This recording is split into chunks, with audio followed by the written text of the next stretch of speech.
Deuteronomy Chapter 1.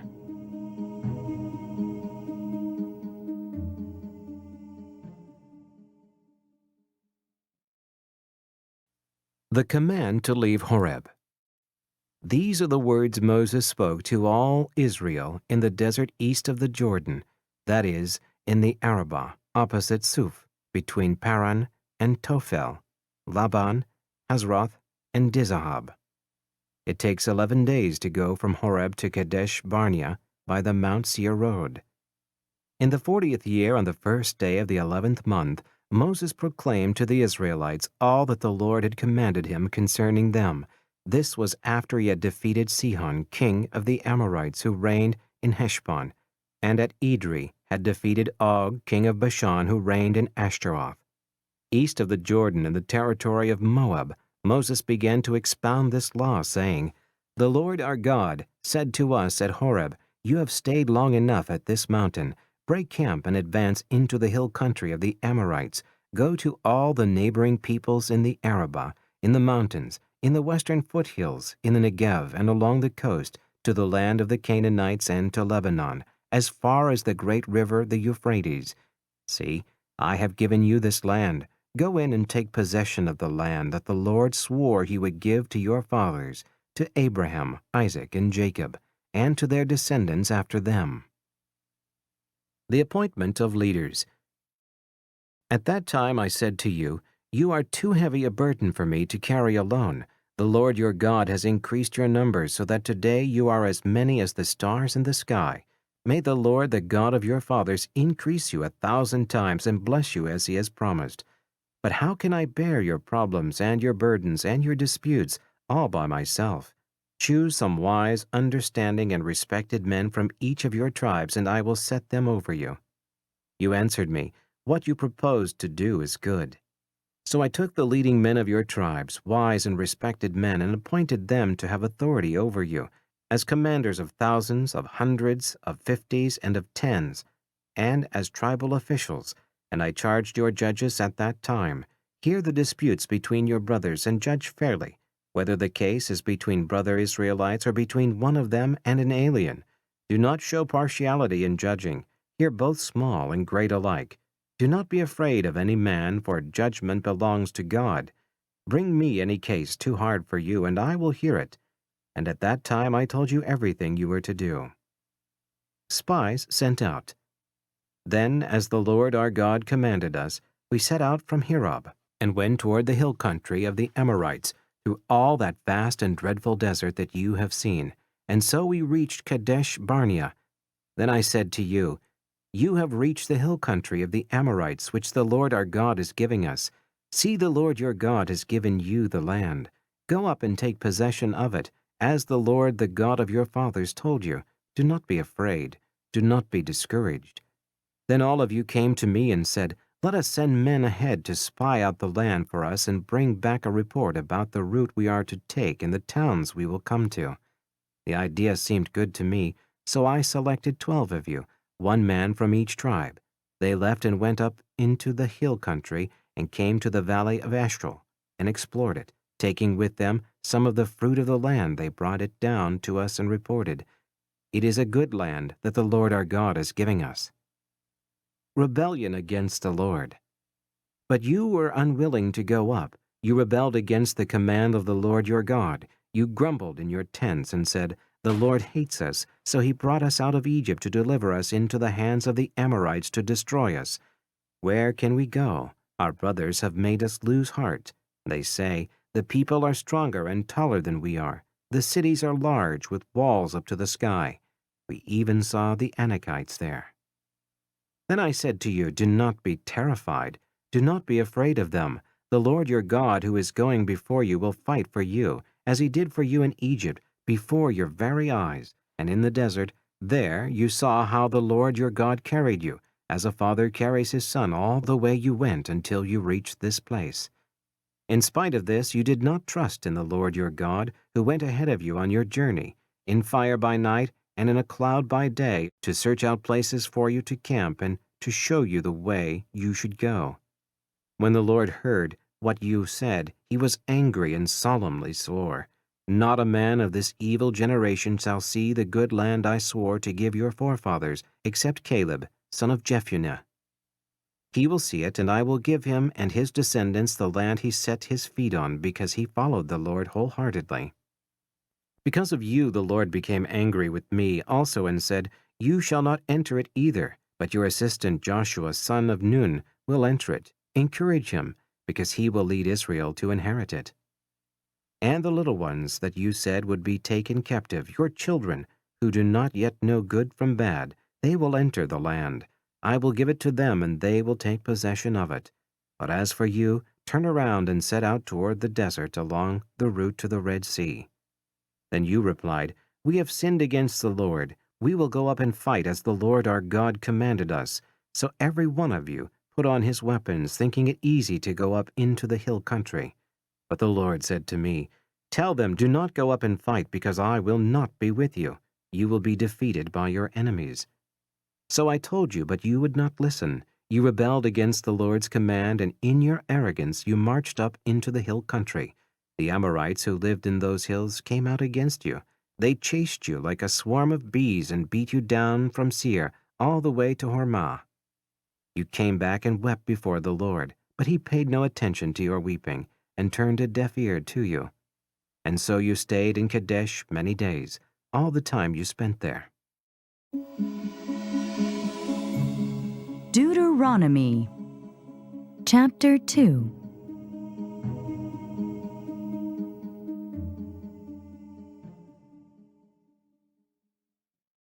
Wanderings in the desert.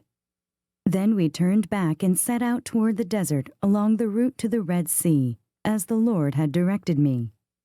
For a long time we made our way around the hill country of Seir. Then the Lord said to me, "You have made your way around this hill country long enough. Now turn north. Give the people these orders. You are to pass through the territory of your brothers, the descendants of Esau, who live in Seir. They will be afraid of you, but be very careful. Do not provoke them to war, for I will not give you any of their land, not even enough to put your foot on. I have given Esau the hill country of Seir as his own. You are to pay them in silver for the food you eat and the water you drink. The Lord your God has blessed you in all the work of your hands. He has watched over your journey through this vast desert. These 40 years the Lord your God has been with you, and you have not lacked anything." So we went on past our brothers, the descendants of Esau, who lived in Seir. We turned from the Arabah road, which comes up from Elath and Ezion-Geber, and traveled along the desert road of Moab. Then the Lord said to me, "Do not harass the Moabites or provoke them to war, for I will not give you any part of their land. I have given Ar to the descendants of Lot as a possession." The Emites used to live there, a people strong and numerous, and as tall as the Anakites. Like the Anakites, they too were considered Rephaites, but the Moabites called them Emites. Horites used to live in Seir, but the descendants of Esau drove them out. They destroyed the Horites from before them and settled in their place, just as Israel did in the land the Lord gave them as their possession. And the Lord said, "Now get up and cross the Zered Valley." So we crossed the valley. 38 years passed from the time we left Kadesh Barnea until we crossed the Zered Valley. By then, that entire generation of fighting men had perished from the camp, as the Lord had sworn to them. The Lord's hand was against them until he had completely eliminated them from the camp. Now when the last of these fighting men among the people had died, the Lord said to me, "Today you are to pass by the region of Moab at Ar. When you come to the Ammonites, do not harass them or provoke them to war, for I will not give you possession of any land belonging to the Ammonites. I have given it as a possession to the descendants of Lot." That too was considered a land of the Rephaites, who used to live there. But the Ammonites called them Zamzamites. They were a people strong and numerous, and as tall as the Anakites. The Lord destroyed them from before the Ammonites, who drove them out and settled in their place. The Lord had done the same for the descendants of Esau, who lived in Seir, when he destroyed the Horites from before them. They drove them out and have lived in their place to this day. And as for the Avites who lived in villages as far as Gaza, the Caphtorites coming out from Caphtor destroyed them and settled in their place. Defeat of Sihan, king of Heshbon. Set out now and cross the Arnon gorge. See, I have given into your hand Sihan the Amorite, king of Heshbon, and his country. Begin to take possession of it and engage him in battle. This very day I will begin to put the terror and fear of you on all the nations under heaven. They will hear reports of you and will tremble and be in anguish because of you.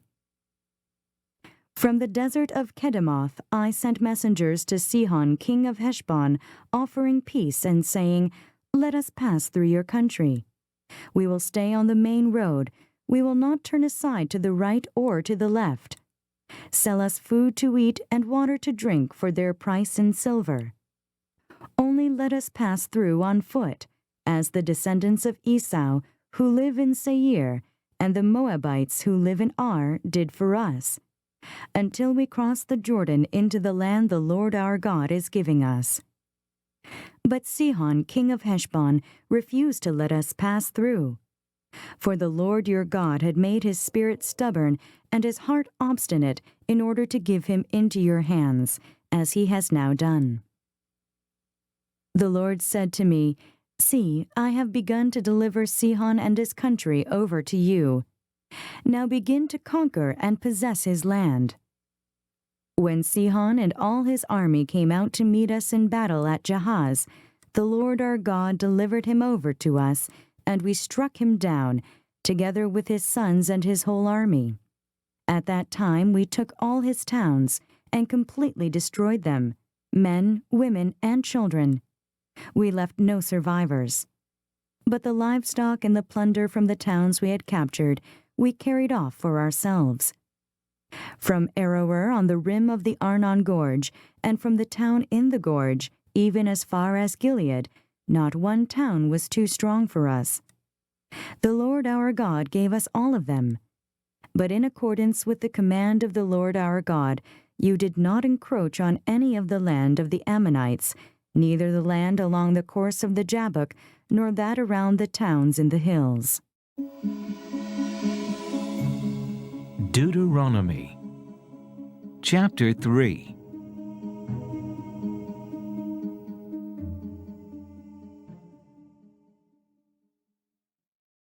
Defeat of Og, king of Bashan. Next we turned and went up along the road toward Bashan, and Og, king of Bashan, with his whole army marched out to meet us in battle at Edrei. The Lord said to me, Do not be afraid of him, for I have handed him over to you with his whole army and his land. Do to him what you did to Sihon, king of the Amorites, who reigned in Heshbon. So the Lord our God also gave into our hands Og, king of Bashan, and all his army. We struck them down, leaving no survivors. At that time we took all his cities. There was not one of the 60 cities that we did not take from them, the whole region of Argob, Og's kingdom in Bashan. All these cities were fortified with high walls and with gates and bars, and there were also a great many unwalled villages. We completely destroyed them, as we had done with Sihon king of Heshbon, destroying every city, men, women, and children, but all the livestock and the plunder from their cities we carried off for ourselves. So at that time we took from these 2 kings of the Amorites the territory east of the Jordan, from the Arnon gorge as far as Mount Hermon. Hermon is called Sirion by the Sidonians. The Amorites call it Sinir. We took all the towns on the plateau, and all Gilead, and all Bashan as far as Salakah and Edrei, towns of Og's kingdom in Bashan. Only Og, king of Bashan, was left of the remnant of the Rephaites. His bed was made of iron and was more than 13 feet long and 6 feet wide. It is still in Rabbah of the Ammonites. Division of the land. Of the land that we took over at that time, I gave the Reubenites and the Gadites the territory north of Ararar by the Arnon Gorge, including half the hill country of Gilead, together with its towns. The rest of Gilead and also all of Bashan, the kingdom of Og, I gave to the half-tribe of Manasseh. The whole region of Argob in Bashan used to be known as a land of the Rephaites. Jair, a descendant of Manasseh, took the whole region of Argob as far as the border of the Geshurites and the Maccathites. It was named after him, so that to this day Bashan is called Havoth, Jair. And I gave Gilead to Machir. But to the Reubenites and the Gadites I gave the territory extending from Gilead down to the Arnon Gorge, the middle of the gorge being the border, and out to the Jabbok River, which is the border of the Ammonites. Its western border was the Jordan in the Arabah from Kinnereth to the Sea of the Arabah, the Salt Sea, below the slopes of Pisgah. I commanded you at that time, the Lord your God has given you this land to take possession of it, but all your able-bodied men, armed for battle, must cross over ahead of your brother Israelites, however your wives, your children, and your livestock. I know you have much livestock, may stay in the towns I have given you, until the Lord gives rest to your brothers, as he has to you, and they too have taken over the land that the Lord your God is giving them across the Jordan. After that, each of you may go back to the possession I have given you. Moses forbidden to cross the Jordan. At that time I commanded Joshua, "You have seen with your own eyes all that the Lord your God has done to these two kings.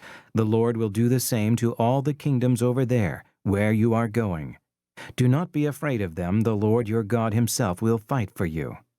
At that time I pleaded with the Lord, "O sovereign Lord, you have begun to show to your servant your greatness and your strong hand. For what God is there in heaven or on earth who can do the deeds and mighty works you do?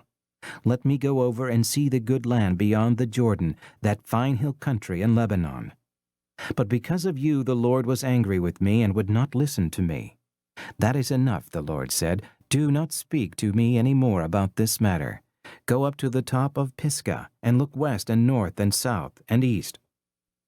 Look at the land with your own eyes, since you are not going to cross this Jordan.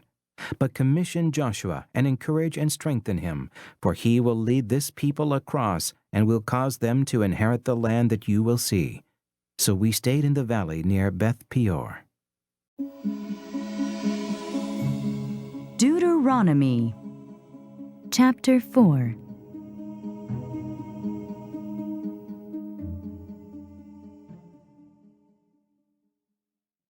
Obedience commanded. Hear now, O Israel, the decrees and laws I am about to teach you.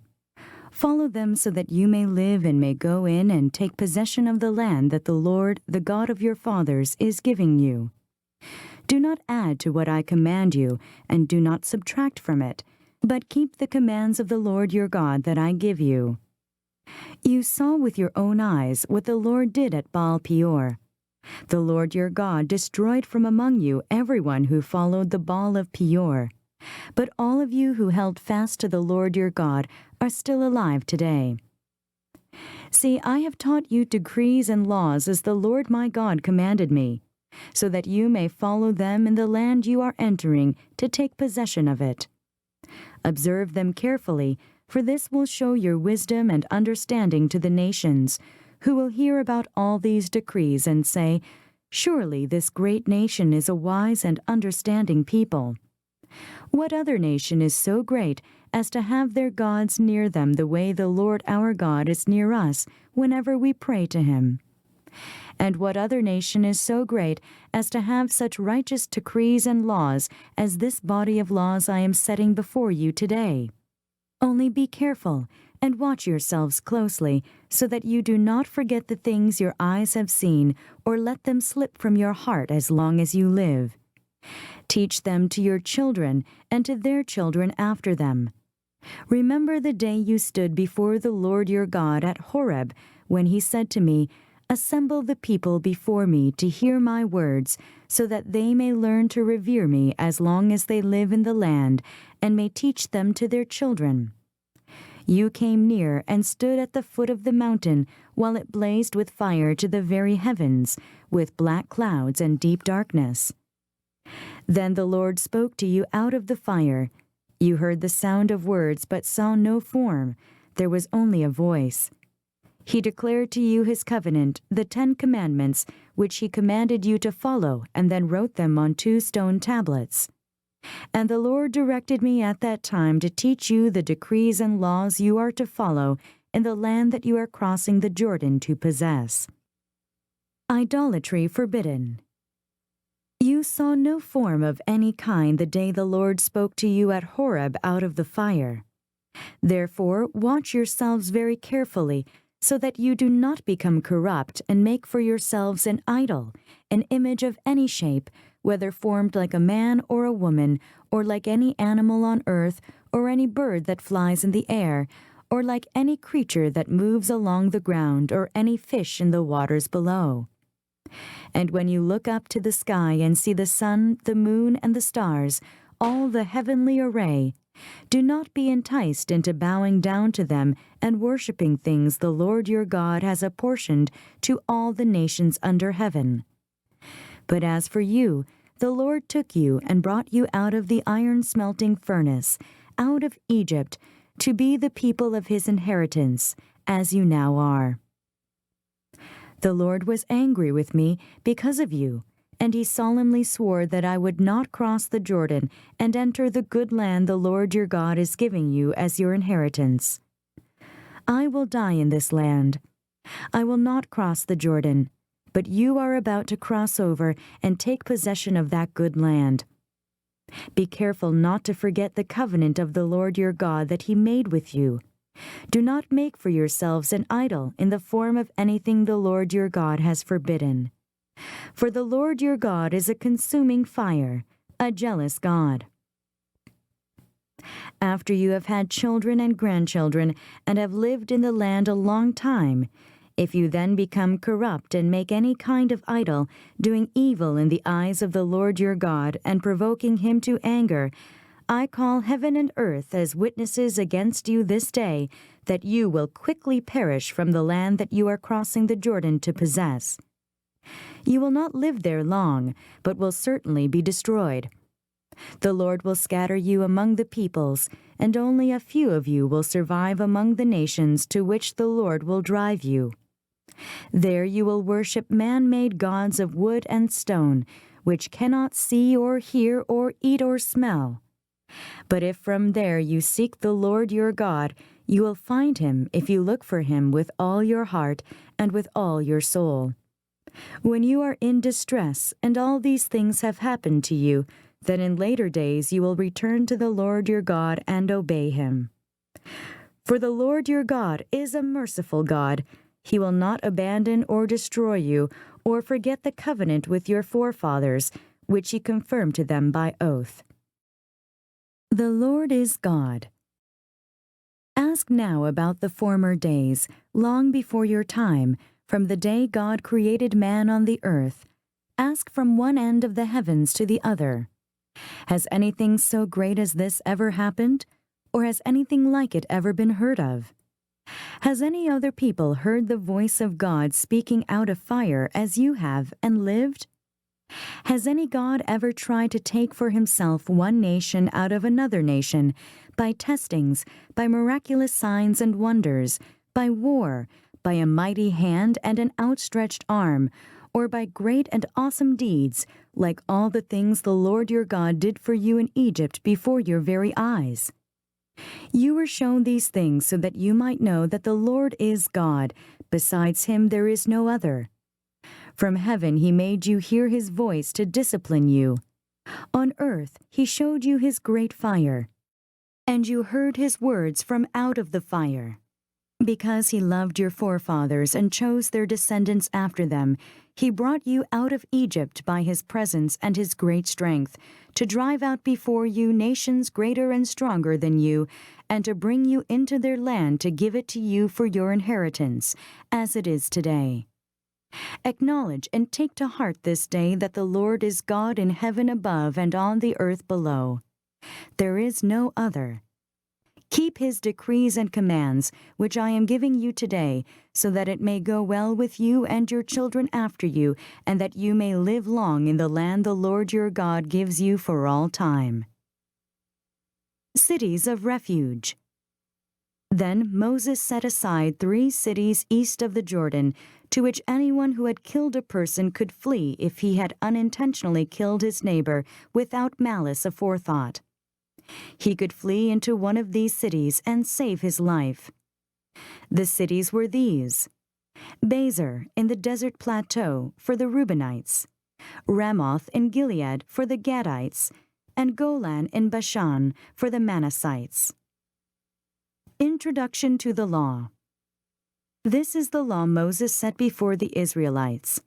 These are the stipulations, decrees, and laws Moses gave them when they came out of Egypt and were in the valley near Beth Peor east of the Jordan, in the land of Sihan, king of the Amorites, who reigned in Heshbon and was defeated by Moses and the Israelites as they came out of Egypt.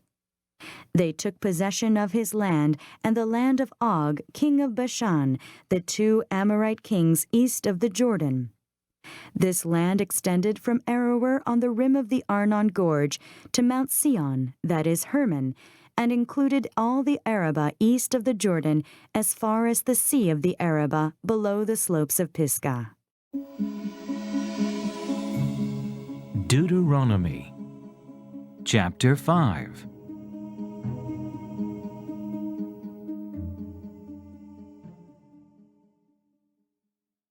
The 10 Commandments. Moses summoned all Israel and said, "Hear, O Israel, the decrees and laws I declare in your hearing today. Learn them and be sure to follow them. The Lord our God made a covenant with us at Horeb. It was not with our fathers that the Lord made this covenant, but with us, with all of us who are alive here today. The Lord spoke to you face to face out of the fire on the mountain. At that time I stood between the Lord and you to declare to you the word of the Lord, because you were afraid of the fire and did not go up the mountain. And he said, I am the Lord your God, who brought you out of Egypt, out of the land of slavery. You shall have no other gods before me. You shall not make for yourself an idol in the form of anything, in heaven above, or on the earth beneath, or in the waters below. You shall not bow down to them or worship them, for I, the Lord your God, am a jealous God, punishing the children for the sin of the fathers to the 3rd and 4th generation of those who hate me, but showing love to 1,000 generations of those who love me and keep my commandments. You shall not misuse the name of the Lord your God, for the Lord will not hold anyone guiltless who misuses his name. Observe the Sabbath day by keeping it holy, as the Lord your God has commanded you. 6 days you shall labor and do all your work, but the 7th day is a Sabbath to the Lord your God. On it you shall not do any work, neither you, nor your son or daughter, nor your manservant or maidservant, nor your ox, your donkey, or any of your animals, nor the alien within your gates, so that your manservant and maidservant may rest as you do. Remember that you were slaves in Egypt, and that the Lord your God brought you out of there with a mighty hand and an outstretched arm. Therefore the Lord your God has commanded you to observe the Sabbath day. Honor your father and your mother, as the Lord your God has commanded you, so that you may live long, and that it may go well with you in the land the Lord your God is giving you. You shall not murder. You shall not commit adultery. You shall not steal. You shall not give false testimony against your neighbor. You shall not covet your neighbor's wife. You shall not set your desire on your neighbor's house or land, his manservant or maidservant, his ox or donkey, or anything that belongs to your neighbor. These are the commandments the Lord proclaimed in a loud voice to your whole assembly there on the mountain from out of the fire, the cloud, and the deep darkness, and he added nothing more. Then he wrote them on 2 stone tablets and gave them to me. When you heard the voice out of the darkness, while the mountain was ablaze with fire, all the leading men of your tribes and your elders came to me. And you said, The Lord our God has shown us his glory and his majesty, and we have heard his voice from the fire. Today we have seen that a man can live even if God speaks with him, but now, why should we die? This great fire will consume us, and we will die if we hear the voice of the Lord our God any longer. For what mortal man has ever heard the voice of the living God speaking out of fire as we have and survived? Go near and listen to all that the Lord our God says, then tell us whatever the Lord our God tells you. We will listen and obey. The Lord heard you when you spoke to me, and the Lord said to me, I have heard what this people said to you. Everything they said was good. Oh, that their hearts would be inclined to fear me, and keep all my commands always, so that it might go well with them and their children forever. Go, tell them to return to their tents, but you stay here with me so that I may give you all the commands, decrees, and laws you are to teach them to follow in the land I am giving them to possess. So be careful to do what the Lord your God has commanded you. Do not turn aside to the right or to the left. Walk in all the way that the Lord your God has commanded you, so that you may live and prosper and prolong your days in the land that you will possess. Deuteronomy Chapter 6.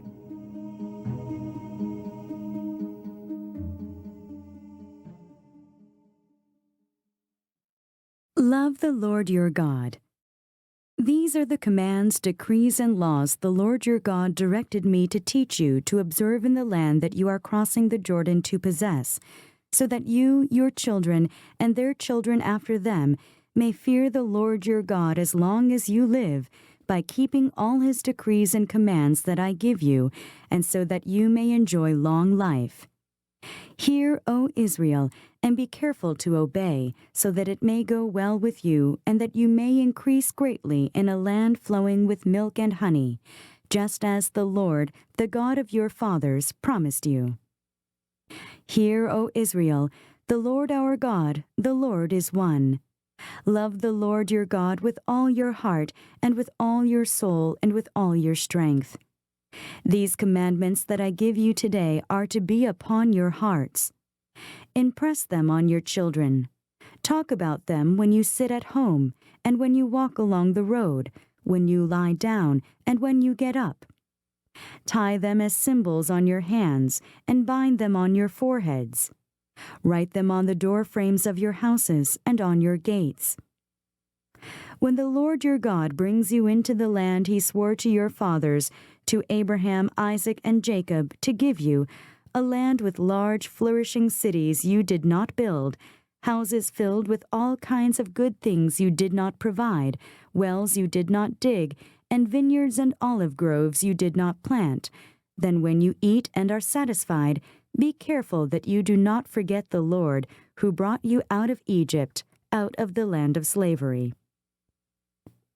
Fear the Lord your God, serve him only to take your oaths in his name. Do not follow other gods, the gods of the peoples around you, for the Lord your God, who is among you, is a jealous God, and his anger will burn against you, and he will destroy you from the face of the land. Do not test the Lord your God as you did at Massah. Be sure to keep the commands of the Lord your God and the stipulations and decrees he has given you. Do what is right and good in the Lord's sight, so that it may go well with you, and you may go in and take over the good land that the Lord promised on oath to your forefathers, thrusting out all your enemies before you, as the Lord said. In the future, when your son asks you, "What is the meaning of the stipulations, decrees, and laws the Lord our God has commanded you?" Tell him, "We were slaves of Pharaoh in Egypt, but the Lord brought us out of Egypt with a mighty hand.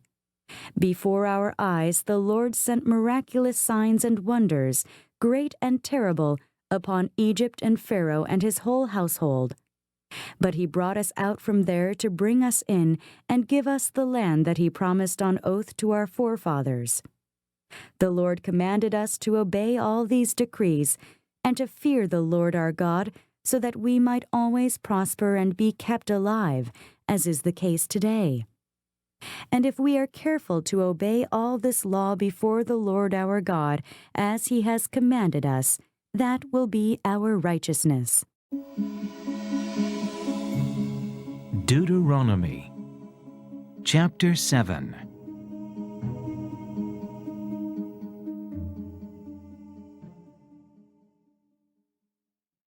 Driving out the nations.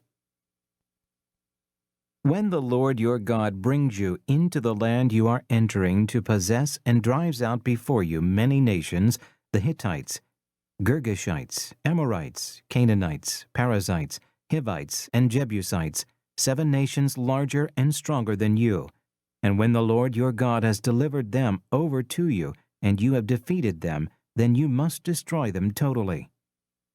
Make no treaty with them, and show them no mercy. Do not intermarry with them. Do not give your daughters to their sons, or take their daughters for your sons. For they will turn your sons away from following me to serve other gods, and the Lord's anger will burn against you, and will quickly destroy you. This is what you are to do to them. Break down their altars, smash their sacred stones, cut down their Asherah poles, and burn their idols in the fire. For you are a people holy to the Lord your God. The Lord your God has chosen you out of all the peoples on the face of the earth to be his people, his treasured possession. The Lord did not set his affection on you and choose you because you were more numerous than other peoples, for you were the fewest of all peoples. But it was because the Lord loved you and kept the oath he swore to your forefathers that he brought you out with a mighty hand and redeemed you from the land of slavery, from the power of Pharaoh king of Egypt. Know therefore that the Lord your God is God. He is the faithful God, keeping his covenant of love to 1,000 generations of those who love him and keep his commands. But those who hate him he will repay to their face by destruction. He will not be slow to repay to their face those who hate him. Therefore take care to follow the commands, decrees, and laws I give you today. If you pay attention to these laws and are careful to follow them, then the Lord your God will keep his covenant of love with you, as he swore to your forefathers. He will love you and bless you and increase your numbers. He will bless the fruit of your womb, the crops of your land, your grain, new wine and oil, the calves of your herds, and the lambs of your flocks in the land that he swore to your forefathers to give you. You will be blessed more than any other people. None of your men or women will be childless, nor any of your livestock without young. The Lord will keep you free from every disease. He will not inflict on you the horrible diseases you knew in Egypt, but he will inflict them on all who hate you. You must destroy all the peoples the Lord your God gives over to you. Do not look on them with pity, and do not serve their gods, for that will be a snare to you. You may say to yourselves, these nations are stronger than we are. How can we drive them out? But do not be afraid of them. Remember well what the Lord your God did to Pharaoh and to all Egypt. You saw with your own eyes the great trials, the miraculous signs and wonders, the mighty hand and outstretched arm with which the Lord your God brought you out. The Lord your God will do the same to all the peoples you now fear. Moreover, the Lord your God will send the hornet among them until even the survivors who hide from you have perished. Do not be terrified by them, for the Lord your God, who is among you, is a great and awesome God. The Lord your God will drive out those nations before you, little by little. You will not be allowed to eliminate them all at once, or the wild animals will multiply around you. But the Lord your God will deliver them over to you, throwing them into great confusion until they are destroyed. He will give their kings into your hand, and you will wipe out their names from under heaven. No one will be able to stand up against you. You will destroy them. The images of their gods you are to burn in the fire. Do not covet the silver and gold on them, and do not take it for yourselves, or you will be ensnared by it, for it is detestable to the Lord your God. Do not bring a detestable thing into your house, or you, like it, will be set apart for destruction. Utterly abhor and detest it, for it is set apart for destruction. Deuteronomy Chapter 8.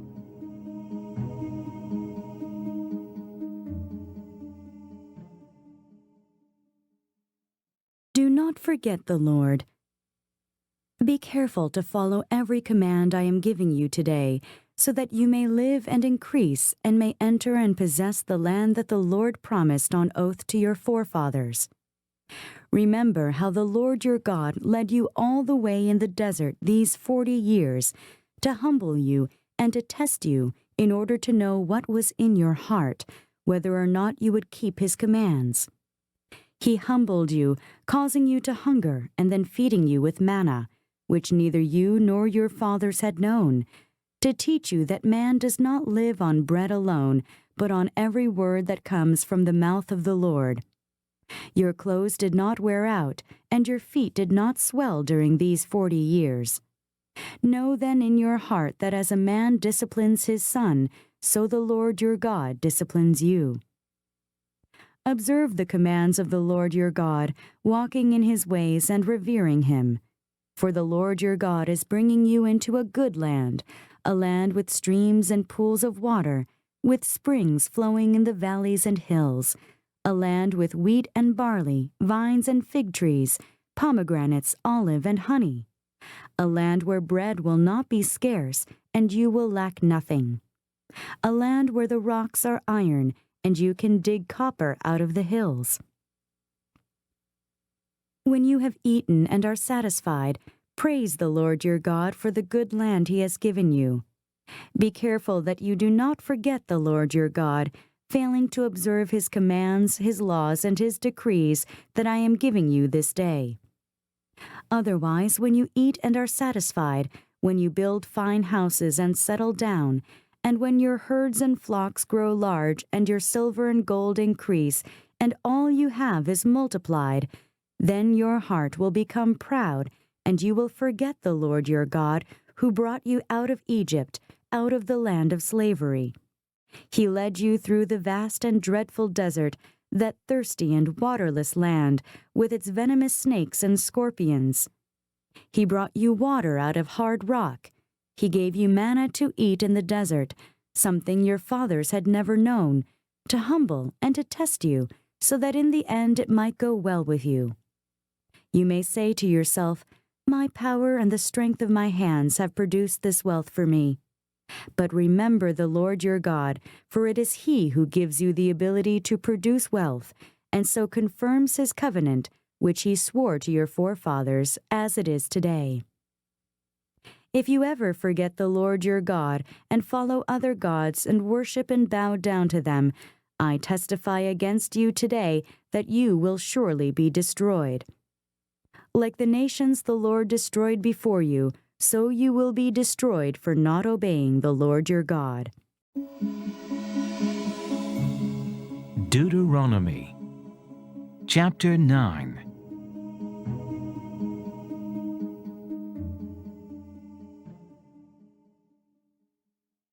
Not because of Israel's righteousness. Hear, O Israel, you are now about to cross the Jordan to go in and dispossess nations greater and stronger than you, with large cities that have walls up to the sky. The people are strong and tall, Anakites. You know about them and have heard it said, "Who can stand up against the Anakites?" But be assured today that the Lord your God is the one who goes across ahead of you like a devouring fire. He will destroy them, he will subdue them before you, and you will drive them out and annihilate them quickly, as the Lord has promised you. After the Lord your God has driven them out before you, do not say to yourself, "The Lord has brought me here to take possession of this land because of my righteousness." No, it is on account of the wickedness of these nations that the Lord is going to drive them out before you. It is not because of your righteousness or your integrity that you are going in to take possession of their land, but on account of the wickedness of these nations. The Lord your God will drive them out before you to accomplish what he swore to your fathers, to Abraham, Isaac, and Jacob. Understand, then, that it is not because of your righteousness that the Lord your God is giving you this good land to possess, for you are a stiff-necked people. The golden calf. Remember this and never forget how you provoked the Lord your God to anger in the desert. From the day you left Egypt until you arrived here, you have been rebellious against the Lord. At Horeb, you aroused the Lord's wrath so that he was angry enough to destroy you. When I went up on the mountain to receive the tablets of stone, the tablets of the covenant that the Lord had made with you, I stayed on the mountain 40 days and 40 nights. I ate no bread and drank no water. The Lord gave me 2 stone tablets inscribed by the finger of God. On them were all the commandments the Lord proclaimed to you on the mountain out of the fire on the day of the assembly. At the end of the 40 days and 40 nights, the Lord gave me the 2 stone tablets, the tablets of the covenant. Then the Lord told me, "Go down from here at once, because your people whom you brought out of Egypt have become corrupt. They have turned away quickly from what I commanded them and have made a cast idol for themselves." And the Lord said to me, "I have seen this people, and they are a stiff-necked people indeed. Let me alone so that I may destroy them and blot out their name from under heaven, and I will make you into a nation stronger and more numerous than they." So I turned and went down from the mountain while it was ablaze with fire, and the 2 tablets of the covenant were in my hands. When I looked, I saw that you had sinned against the Lord your God. You had made for yourselves an idol cast in the shape of a calf. You had turned aside quickly from the way that the Lord had commanded you. So I took the 2 tablets and threw them out of my hands, breaking them to pieces before your eyes. Then once again I fell prostrate before the Lord for 40 days and 40 nights. I ate no bread and drank no water because of all the sin you had committed, doing what was evil in the Lord's sight, and so provoking him to anger. I feared the anger and wrath of the Lord, for he was angry enough with you to destroy you. But again the Lord listened to me. And the Lord was angry enough with Aaron to destroy him, but at that time I prayed for Aaron too. Also I took that sinful thing of yours, the calf you had made, and burned it in the fire. Then I crushed it and ground it to powder as fine as dust and threw the dust into a stream that flowed down the mountain. You also made the Lord angry at Taberah and Massah and at Kibroth-Hattaavah. And when the Lord sent you out from Kadesh Barnea, he said, "Go up and take possession of the land I have given you." But you rebelled against the command of the Lord your God. You did not trust him or obey him. You have been rebellious against the Lord ever since I have known you. I lay prostrate before the Lord those 40 days and 40 nights because the Lord had said he would destroy you. I prayed to the Lord and said, "O sovereign Lord, do not destroy your people, your own inheritance, that you redeemed by your great power and brought out of Egypt with a mighty hand.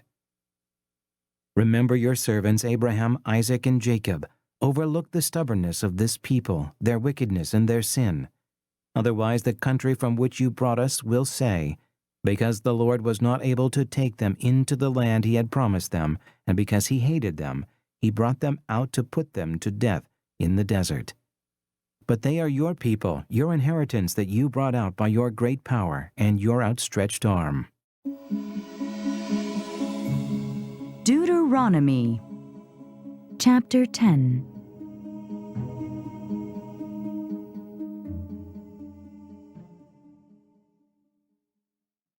Tablets like the first ones. At that time the Lord said to me, "Chisel out 2 stone tablets like the first ones, and come up to me on the mountain. Also make a wooden chest. I will write on the tablets the words that were on the first tablets, which you broke. Then you are to put them in the chest." So I made the ark out of acacia wood and chiseled out 2 stone tablets like the first ones, and I went up on the mountain with the 2 tablets in my hands. The Lord wrote on these tablets what he had written before, the 10 commandments he had proclaimed to you on the mountain out of the fire on the day of the assembly. And the Lord gave them to me. Then I came back down the mountain and put the tablets in the ark I had made, as the Lord commanded me, and they are there now.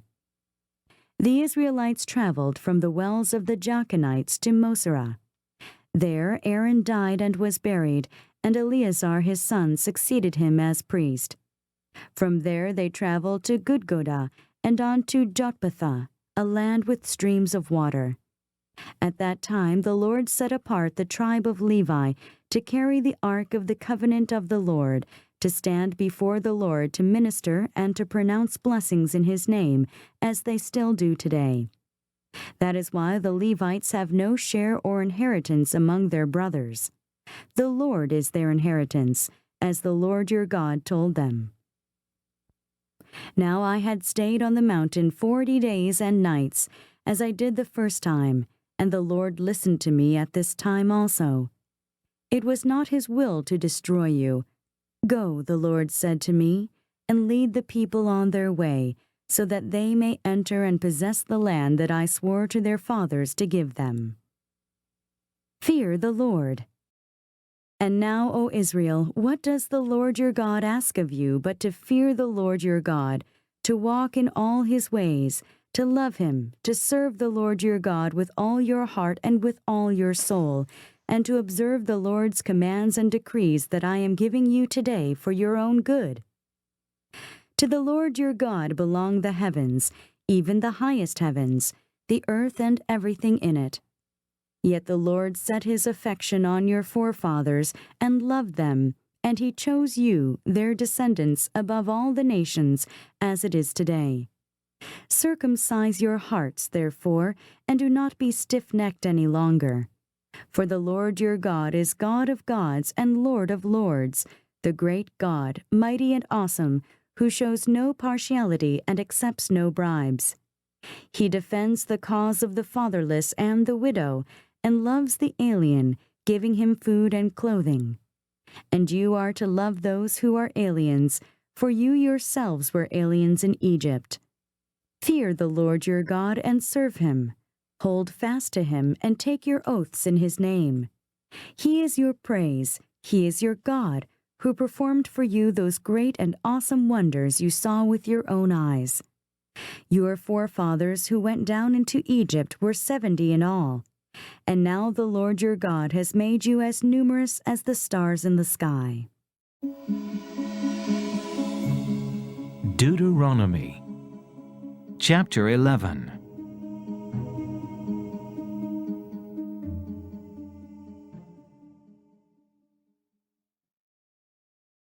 Love and obey the Lord. Love the Lord your God and keep his requirements, his decrees, his laws, and his commandments always.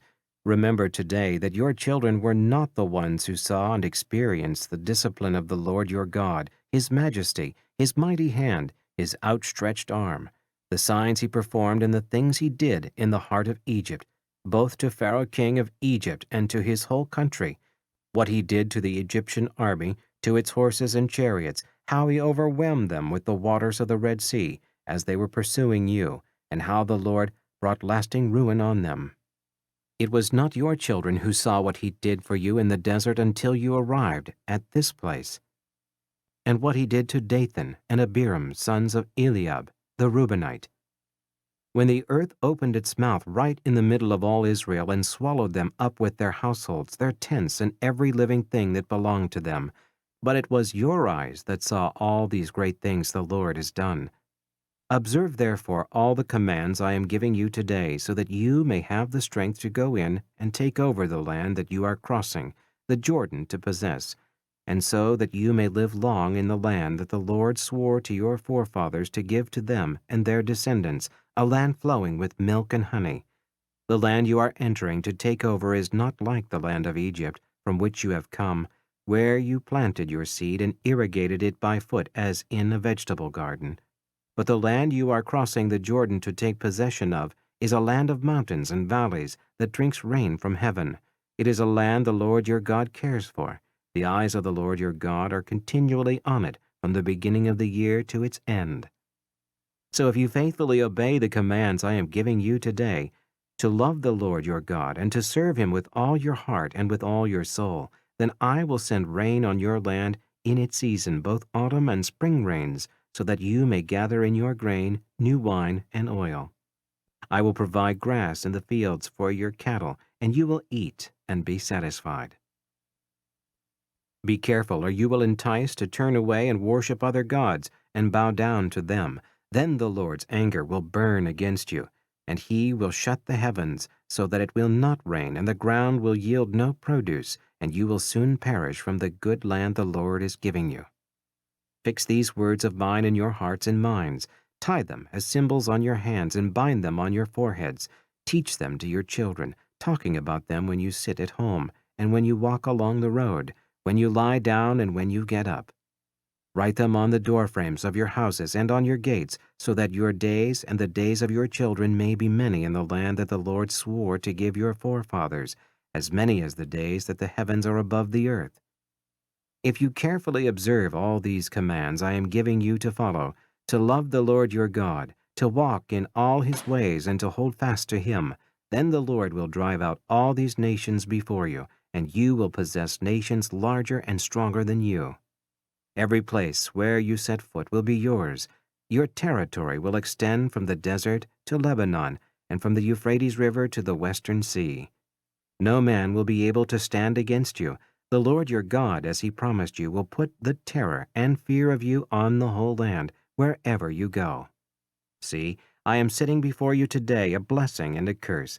The blessing, if you obey the commands of the Lord your God, that I am giving you today. The curse, if you disobey the commands of the Lord your God, and turn from the way that I command you today, by following other gods, which you have not known.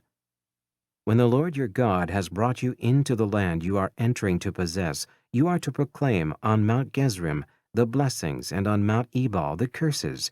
As you know, these mountains are across the Jordan west of the road, toward the setting sun near the great trees of Moreh, in the territory of those Canaanites living in the Arabah in the vicinity of Gilgal.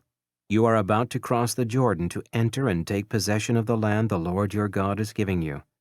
When you have taken it over and are living there, be sure that you obey all the decrees and laws I am setting before you today. Deuteronomy Chapter 12.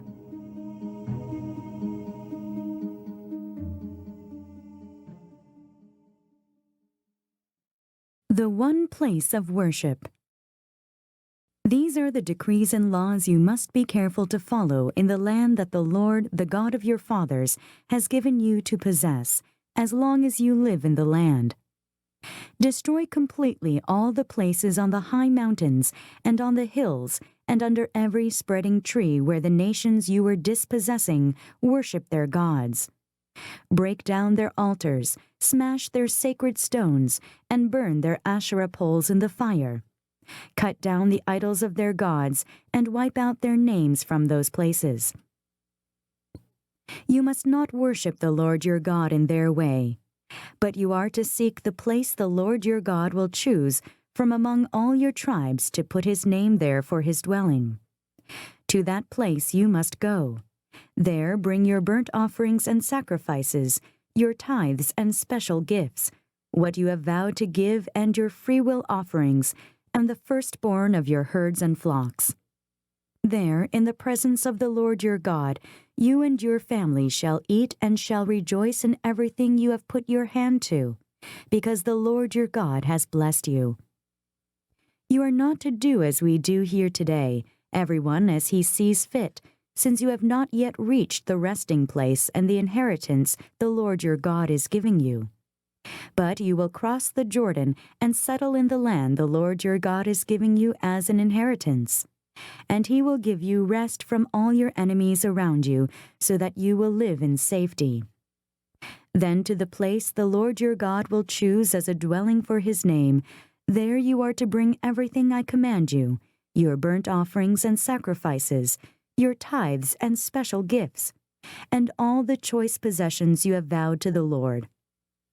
And there rejoice before the Lord your God, you, your sons and daughters, your menservants and maidservants, and the Levites from your towns, who have no allotment or inheritance of their own.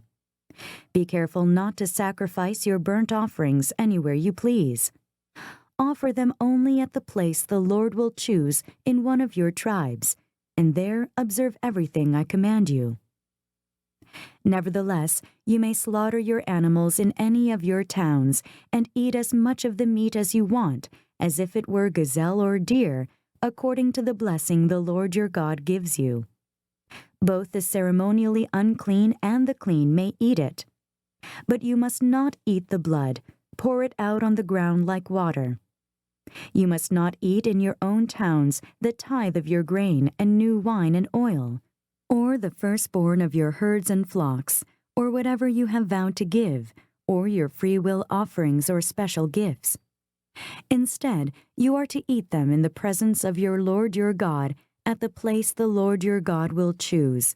You, your sons and daughters, your menservants and maidservants, and the Levites from your towns. And you are to rejoice before the Lord your God in everything you put your hand to. Be careful not to neglect the Levites as long as you live in your land. When the Lord your God has enlarged your territory as he promised you, and you crave meat and say, I would like some meat, then you may eat as much of it as you want.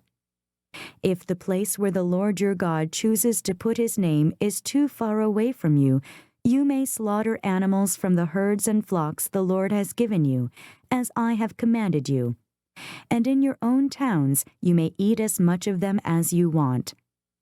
Eat them as you would gazelle or deer. Both the ceremonially unclean and the clean may eat. But be sure you do not eat the blood, because the blood is the life, and you must not eat the life with the meat. You must not eat the blood, pour it out on the ground like water. Do not eat it, so that it may go well with you and your children after you, because you will be doing what is right in the eyes of the Lord. But take your consecrated things and whatever you have vowed to give, and go to the place the Lord will choose. Present your burnt offerings on the altar of the Lord your God, both the meat and the blood. The blood of your sacrifices must be poured beside the altar of the Lord your God, but you may eat the meat. Be careful to obey all these regulations I am giving you, so that it may always go well with you and your children after you, because you will be doing what is good and right in the eyes of the Lord your God. The Lord your God will cut off before you the nations you are about to invade and dispossess. But when you have driven them out and settled in their land, and after they have been destroyed before you, be careful not to be ensnared by inquiring about their gods, saying, How do these nations serve their gods? We will do the same. You must not worship the Lord your God in their way, because in worshiping their gods, they do all kinds of detestable things the Lord hates. They even burn their sons and daughters in the fire as sacrifices to their gods. See that you do all I command you. Do not add to it or take away from it. Deuteronomy, chapter 13.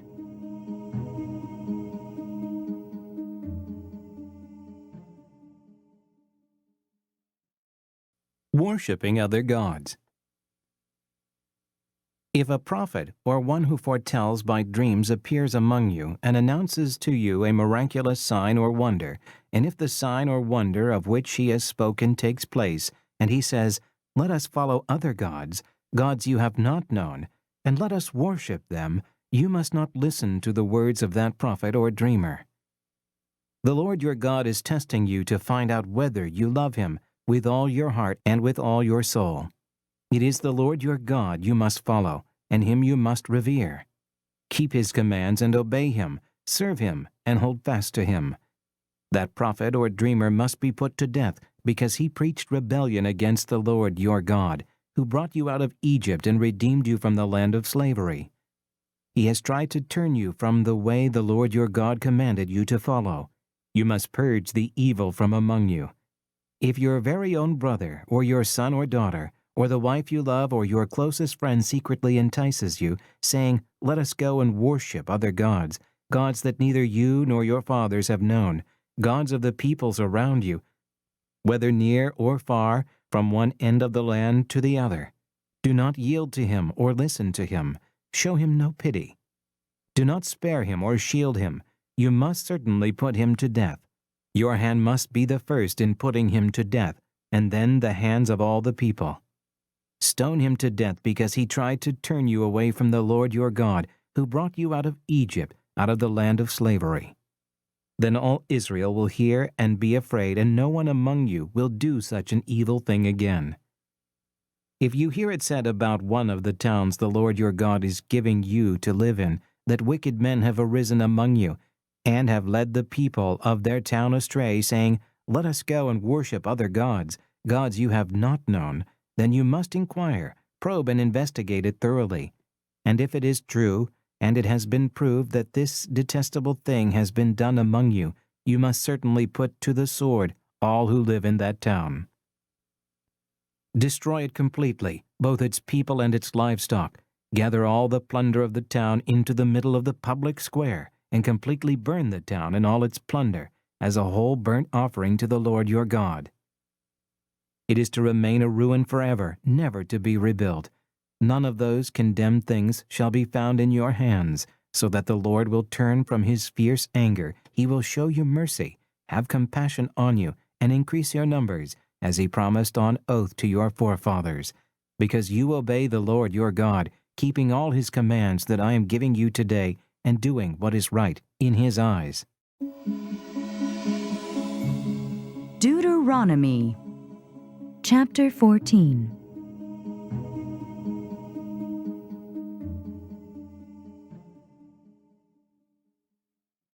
Clean and unclean food. You are the children of the Lord your God. Do not cut yourselves or shave the front of your heads for the dead, for you are a people holy to the Lord your God. Out of all the peoples on the face of the earth, the Lord has chosen you to be his treasured possession. Do not eat any detestable thing. These are the animals you may eat: the ox, the sheep, the goat, the deer, the gazelle, the roe deer, the wild goat, the ibex, the antelope, and the mountain sheep. You may eat any animal that has a split hoof divided in two and that chews the cud. However, of those that chew the cud or that have a split hoof completely divided, you may not eat the camel, the rabbit, or the coney. Although they chew the cud, they do not have a split hoof. They are ceremonially unclean for you. The pig is also unclean. Although it has a split hoof, it does not chew the cud. You are not to eat their meat or touch their carcasses. Of all the creatures living in the water, you may eat any that has fins and scales. But anything that does not have fins and scales you may not eat, for you it is unclean. You may eat any clean bird, but these you may not eat: the eagle, the vulture, the black vulture, the red kite, the black kite, any kind of falcon, any kind of raven, the horned owl, the screech owl, the gull, any kind of hawk, the little owl, the great owl, the white owl, the desert owl, the osprey, the cormorant, the stork, any kind of heron, the hoopoe, and the bat. All flying insects that swarm are unclean to you. Do not eat them. But any winged creature that is clean you may eat. Do not eat anything you find already dead. You may give it to an alien living in any of your towns, and he may eat it, or you may sell it to a foreigner. But you are a people holy to the Lord your God. Do not cook a young goat in its mother's milk. Tithes. Be sure to set aside 1/10 of all that your fields produce each year. Eat the tithe of your grain, new wine and oil, and the firstborn of your herds and flocks in the presence of the Lord your God at the place he will choose as a dwelling for his name, so that you may learn to revere the Lord your God always. But if that place is too distant, and you have been blessed by the Lord your God, and cannot carry your tithe, because the place where the Lord will choose to put his name is so far away, then exchange your tithe for silver, and take the silver with you and go to the place the Lord your God will choose. Use the silver to buy whatever you like, cattle, sheep, wine, or other fermented drink, or anything you wish. Then you and your household shall eat there in the presence of the Lord your God and rejoice. And do not neglect the Levites living in your towns, for they have no allotment or inheritance of their own. At the end of every 3 years, bring all the tithes of that year's produce and store it in your towns, so that the Levites, who have no allotment or inheritance of their own, and the aliens, the fatherless and the widows who live in your towns, may come and eat and be satisfied, and so that the Lord your God may bless you in all the work of your hands. Deuteronomy chapter 15.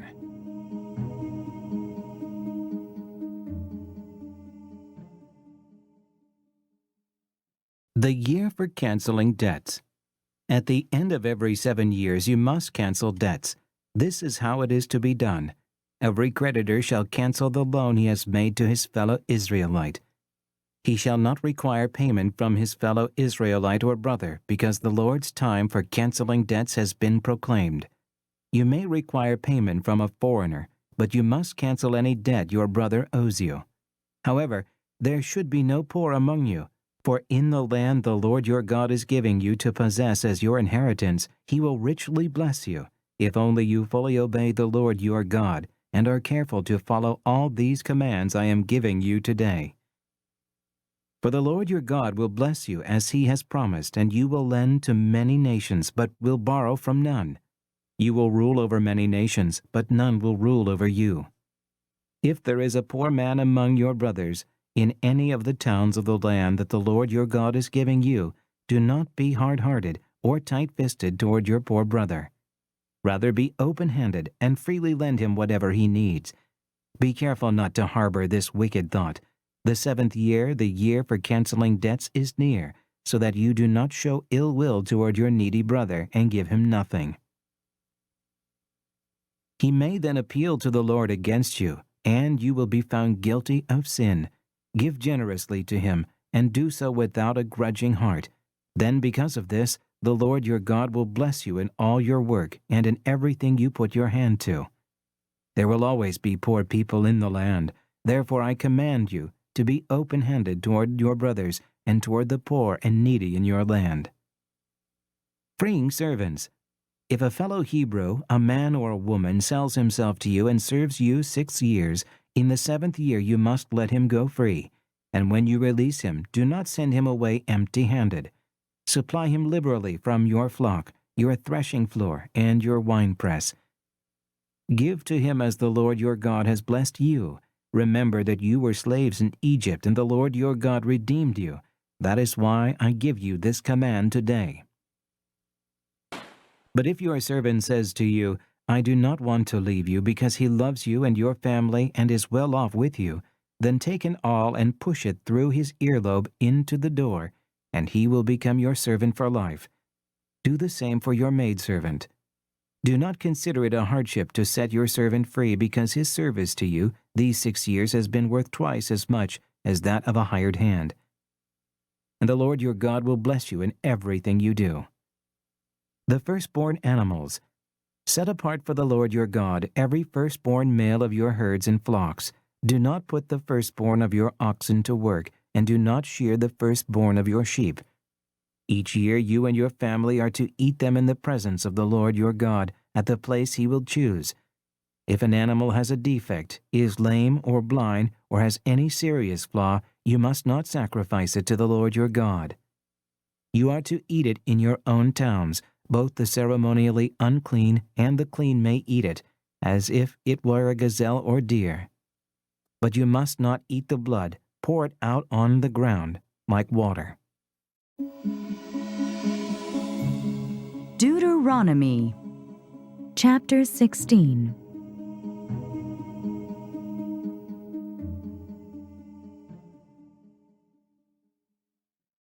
Passover. Observe the month of Abib and celebrate the Passover of the Lord your God. because in the month of Abib he brought you out of Egypt by night. Sacrifice as the Passover to the Lord your God an animal from your flock or herd at the place the Lord will choose as a dwelling for his name. Do not eat it with bread made with yeast, but for 7 days eat unleavened bread, the bread of affliction, because you left Egypt in haste, so that all the days of your life you may remember the time of your departure from Egypt. Let no yeast be found in your possession in all your land for 7 days.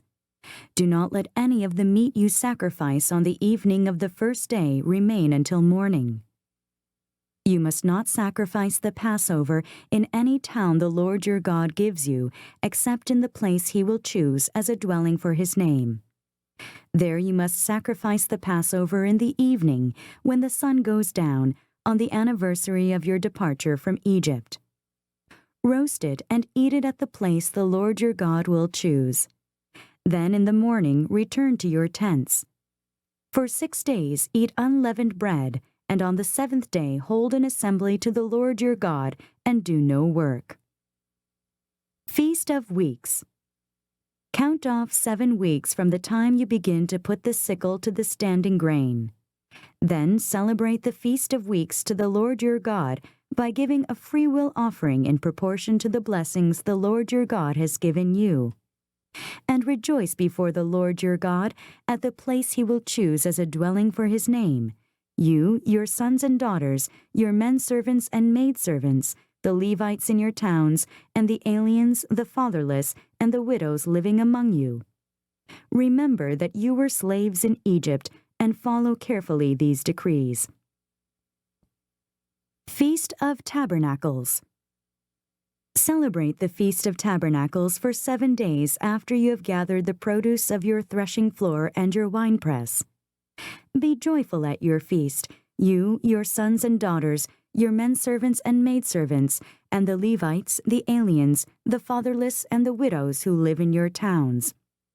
For 7 days celebrate the feast to the Lord your God at the place the Lord will choose.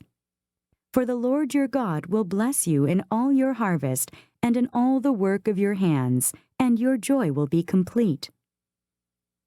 3 times a year all your men must appear before the Lord your God at the place he will choose, at the Feast of Unleavened Bread, the Feast of Weeks, and the Feast of Tabernacles. No man should appear before the Lord empty-handed. Each of you must bring a gift in proportion to the way the Lord your God has blessed you. Judges.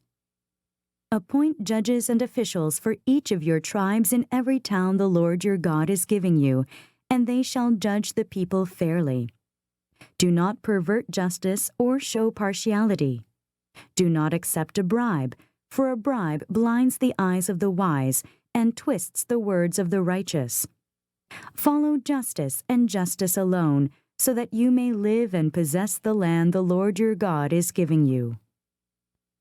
Worshipping other gods. Do not set up any wooden Asherah pole beside the altar you built to the Lord your God, and do not erect a sacred stone, for these the Lord your God hates. Deuteronomy, chapter 17.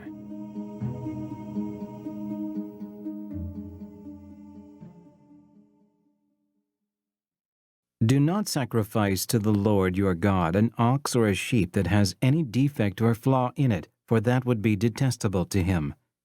If a man or woman living among you, in one of the towns the Lord gives you, is found doing evil in the eyes of the Lord your God in violation of his covenant, and contrary to my command, has worshipped other gods, bowing down to them, or to the sun or the moon or the stars of the sky, and this has been brought to your attention, then you must investigate it thoroughly. If it is true, and it has been proved that this detestable thing has been done in Israel, take the man or woman who has done this evil deed to your city gate, and stone that person to death. On the testimony of 2 or 3 witnesses, a man shall be put to death, but no one shall be put to death on the testimony of only 1 witness.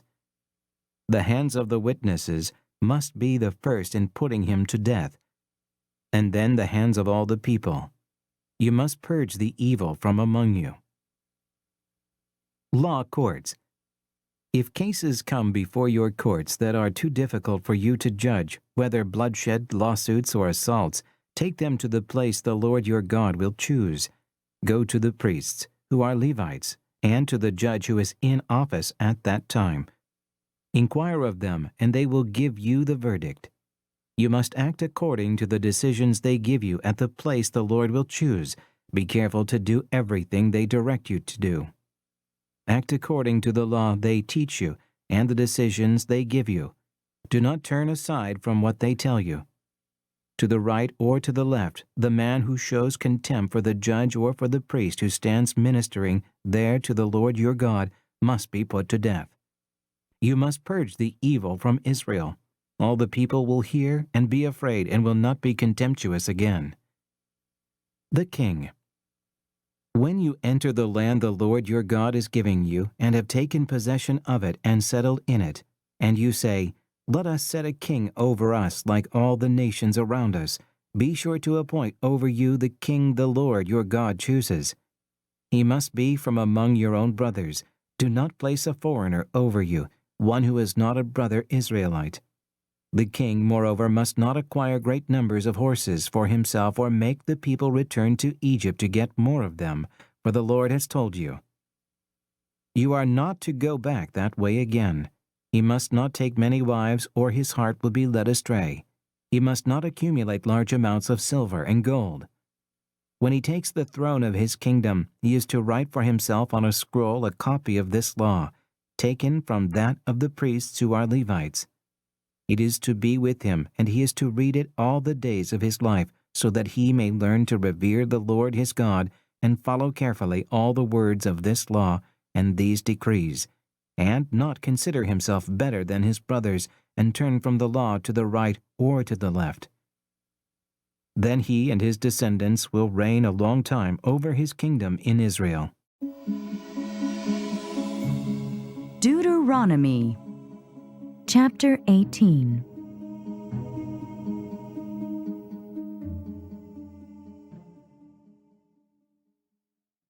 Offerings for priests and Levites. The priests, who are Levites, indeed the whole tribe of Levi, are to have no allotment or inheritance with Israel. They shall live on the offerings made to the Lord by fire, for that is their inheritance. They shall have no inheritance among their brothers. The Lord is their inheritance, as he promised them. This is the share due the priests from the people who sacrifice a bull or a sheep, the shoulder, the jowls, and the inner parts. You are to give them the first fruits of your grain, new wine and oil, and the first wool from the shearing of your sheep, for the Lord your God has chosen them and their descendants out of all your tribes to stand and minister in the Lord's name always. If a Levite moves from one of your towns anywhere in Israel where he is living and comes in all earnestness to the place the Lord will choose, he may minister in the name of the Lord his God like all his fellow Levites who serve there in the presence of the Lord. He is to share equally in their benefits, even though he has received money from the sale of family possessions. Detestable Practices. When you enter the land the Lord your God is giving you, do not learn to imitate the detestable ways of the nations there. Let no one be found among you who sacrifices his son or daughter in the fire, who practices divination or sorcery, interprets omens, engages in witchcraft, or casts spells, or who is a medium or spiritist, or who consults the dead. Anyone who does these things is detestable to the Lord, and because of these detestable practices, the Lord your God will drive out those nations before you. You must be blameless before the Lord your God. The prophet. The nations you will dispossess listen to those who practice sorcery or divination. But as for you, the Lord your God has not permitted you to do so. The Lord your God will raise up for you a prophet like me from among your own brothers. You must listen to him. For this is what you asked of the Lord your God at Horeb on the day of the assembly when you said, Let us not hear the voice of the Lord our God, nor see this great fire any more, or we will die." The Lord said to me, "What they say is good. I will raise up for them a prophet like you from among their brothers. I will put my words in his mouth, and he will tell them everything I command him. If anyone does not listen to my words that the prophet speaks in my name, I myself will call him to account. But a prophet who presumes to speak in my name anything I have not commanded him to say, or a prophet who speaks in the name of other gods, must be put to death." You may say to yourselves, "How can we know when a message has not been spoken by the Lord?" If what a prophet proclaims in the name of the Lord does not take place or come true, that is a message the Lord has not spoken. That prophet has spoken presumptuously. Do not be afraid of him. Deuteronomy chapter 19.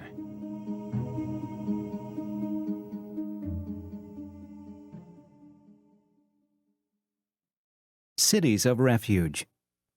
When the Lord your God has destroyed the nations whose land he is giving you, and when you have driven them out and settled in their towns and houses, then set aside for yourselves 3 cities centrally located in the land the Lord your God is giving you to possess. Build roads to them and divide into 3 parts the land the Lord your God is giving you as an inheritance, so that anyone who kills a man may flee there. This is the rule concerning the man who kills another and flees there to save his life, one who kills his neighbor unintentionally, without malice aforethought. For instance, a man may go into the forest with his neighbor to cut wood, and as he swings his axe to fell a tree, the head may fly off and hit his neighbor and kill him. That man may flee to one of these cities and save his life. Otherwise, the avenger of blood might pursue him in a rage, overtake him, if the distance is too great, and kill him even though he is not deserving of death, since he did it to his neighbor without malice aforethought. This is why I command you to set aside for yourselves 3 cities. If the Lord your God enlarges your territory, as he promised on oath to your forefathers, and gives you the whole land he promised them, because you carefully followed all these laws I command you today, to love the Lord your God and to walk always in his ways, then you are to set aside 3 more cities. Do this so that innocent blood will not be shed in your land, which the Lord your God is giving you as your inheritance, and so that you will not be guilty of bloodshed. But if a man hates his neighbor and lies in wait for him, assaults and kills him, and then flees to one of these cities, the elders of his town shall send for him, bring him back from the city, and hand him over to the avenger of blood to die. Show him no pity. You must purge from Israel the guilt of shedding innocent blood, so that it may go well with you. Do not move your neighbor's boundary stone set up by your predecessors in the inheritance you receive in the land the Lord your God is giving you to possess. Witnesses. 1 witness is not enough to convict a man accused of any crime or offense he may have committed. A matter must be established by the testimony of 2 or 3 witnesses. If a malicious witness takes the stand to accuse a man of a crime, the 2 men involved in the dispute must stand in the presence of the Lord before the priests and the judges who are in office at the time. The judges must make a thorough investigation, and if the witness proves to be a liar, giving false testimony against his brother, then do to him as he intended to do to his brother. You must purge the evil from among you. The rest of the people will hear of this and be afraid, and never again will such an evil thing be done among you. Show no pity, life for life, eye for eye, tooth for tooth, hand for hand, foot for foot. Deuteronomy chapter 20.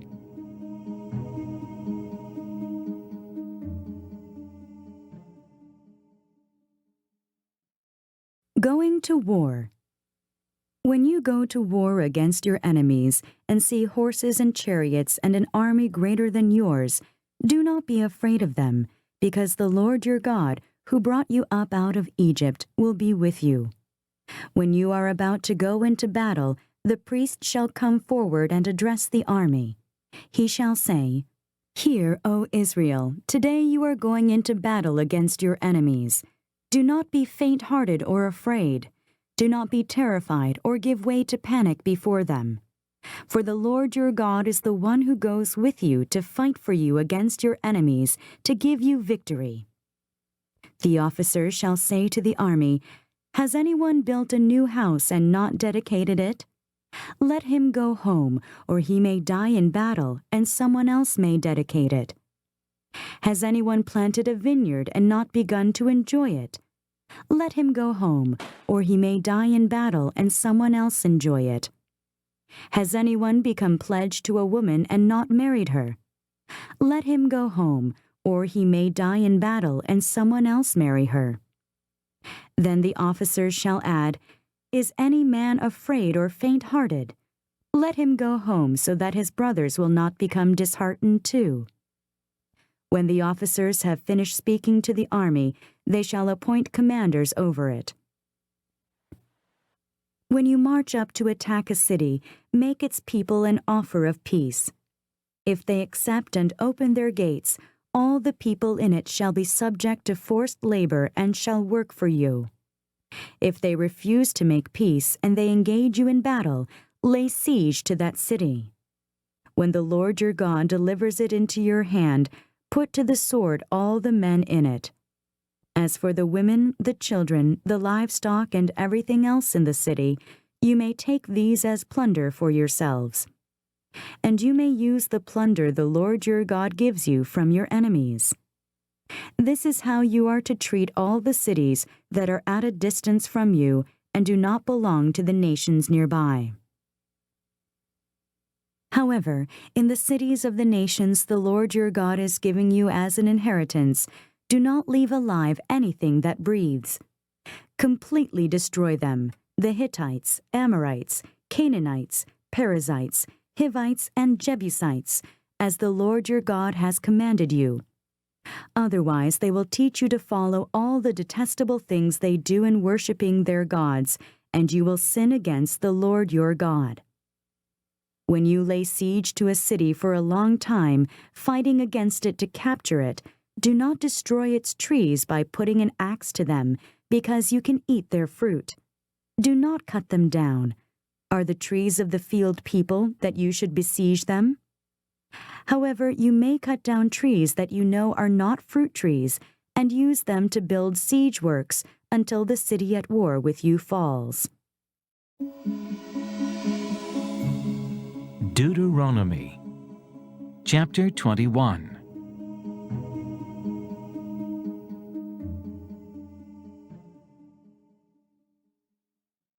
Atonement for an unsolved murder. If a man is found slain lying in a field in the land the Lord your God is giving you to possess, and it is not known who killed him, your elders and judges shall go out and measure the distance from the body to the neighboring towns. Then the elders of the town nearest the body shall take a heifer that has never been worked and has never worn a yoke, and lead her down to a valley that has not been plowed or planted, and where there is a flowing stream. There in the valley they are to break the heifer's neck. The priests, the sons of Levi, shall step forward. For the Lord your God has chosen them to minister and to pronounce blessings in the name of the Lord, and to decide all cases of dispute and assault. Then all the elders of the town nearest the body shall wash their hands over the heifer whose neck was broken in the valley, and they shall declare, Our hands did not shed this blood, nor did our eye see it done, except this atonement for your people Israel, whom you have redeemed. O Lord, and do not hold your people guilty of the blood of an innocent man. And the bloodshed will be atoned for. So you will purge from yourselves the guilt of shedding innocent blood, since you have done what is right in the eyes of the Lord. Marrying a captive woman. When you go to war against your enemies and the Lord your God delivers them into your hands, and you take captives, if you notice among the captives a beautiful woman and are attracted to her, you may take her as your wife. Bring her into your home and have her shave her head, trim her nails, and put aside the clothes she was wearing when captured. After she has lived in your house and mourned her father and mother for a full month, then you may go to her and be her husband, and she shall be your wife. If you are not pleased with her, let her go wherever she wishes. You must not sell her or treat her as a slave, since you have dishonored her. The right of the firstborn. If a man has 2 wives, and he loves one but not the other, and both bear him sons, but the firstborn is the son of the wife he does not love, when he wills his property to his sons, he must not give the rights of the firstborn to the son of the wife he loves in preference to his actual firstborn, the son of the wife he does not love. He must acknowledge the son of his unloved wife as the firstborn by giving him a double share of all he has. That son is the first sign of his father's strength. The right of the firstborn belongs to him. A rebellious son. If a man has a stubborn and rebellious son who does not obey his father and mother and will not listen to them when they discipline him, his father and mother shall take hold of him and bring him to the elders at the gate of his town. They shall say to the elders, "This son of ours is stubborn and rebellious. He will not obey us. He is a profligate and a drunkard." Then all the men of his town shall stone him to death. You must purge the evil from among you. All Israel will hear of it and be afraid. Various laws. If a man guilty of a capital offense is put to death and his body is hung on a tree, you must not leave his body on the tree overnight. Be sure to bury him that same day, because anyone who is hung on a tree is under God's curse. You must not desecrate the land the Lord your God is giving you as an inheritance. Deuteronomy Chapter 22.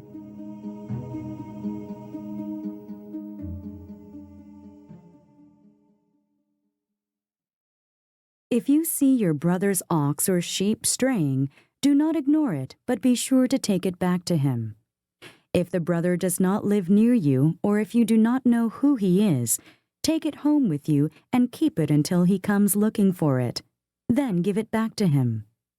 Do the same if you find your brother's donkey, or his cloak, or anything he loses. Do not ignore it. If you see your brother's donkey or his ox fallen on the road, do not ignore it. Help him get it to its feet.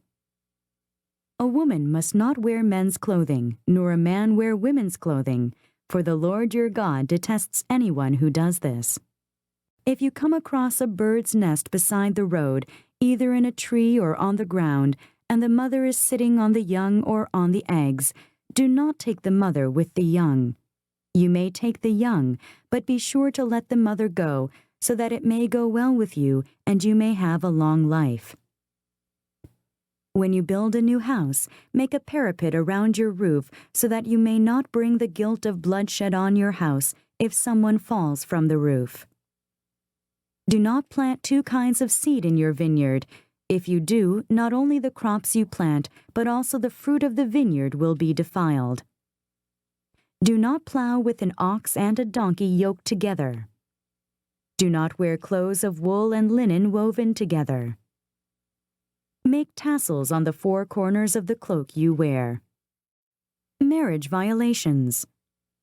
If a man takes a wife and, after lying with her, dislikes her and slanders her and gives her a bad name, saying, "I married this woman, but when I approached her, I did not find proof of her virginity," then the girl's father and mother shall bring proof that she was a virgin to the town elders at the gate.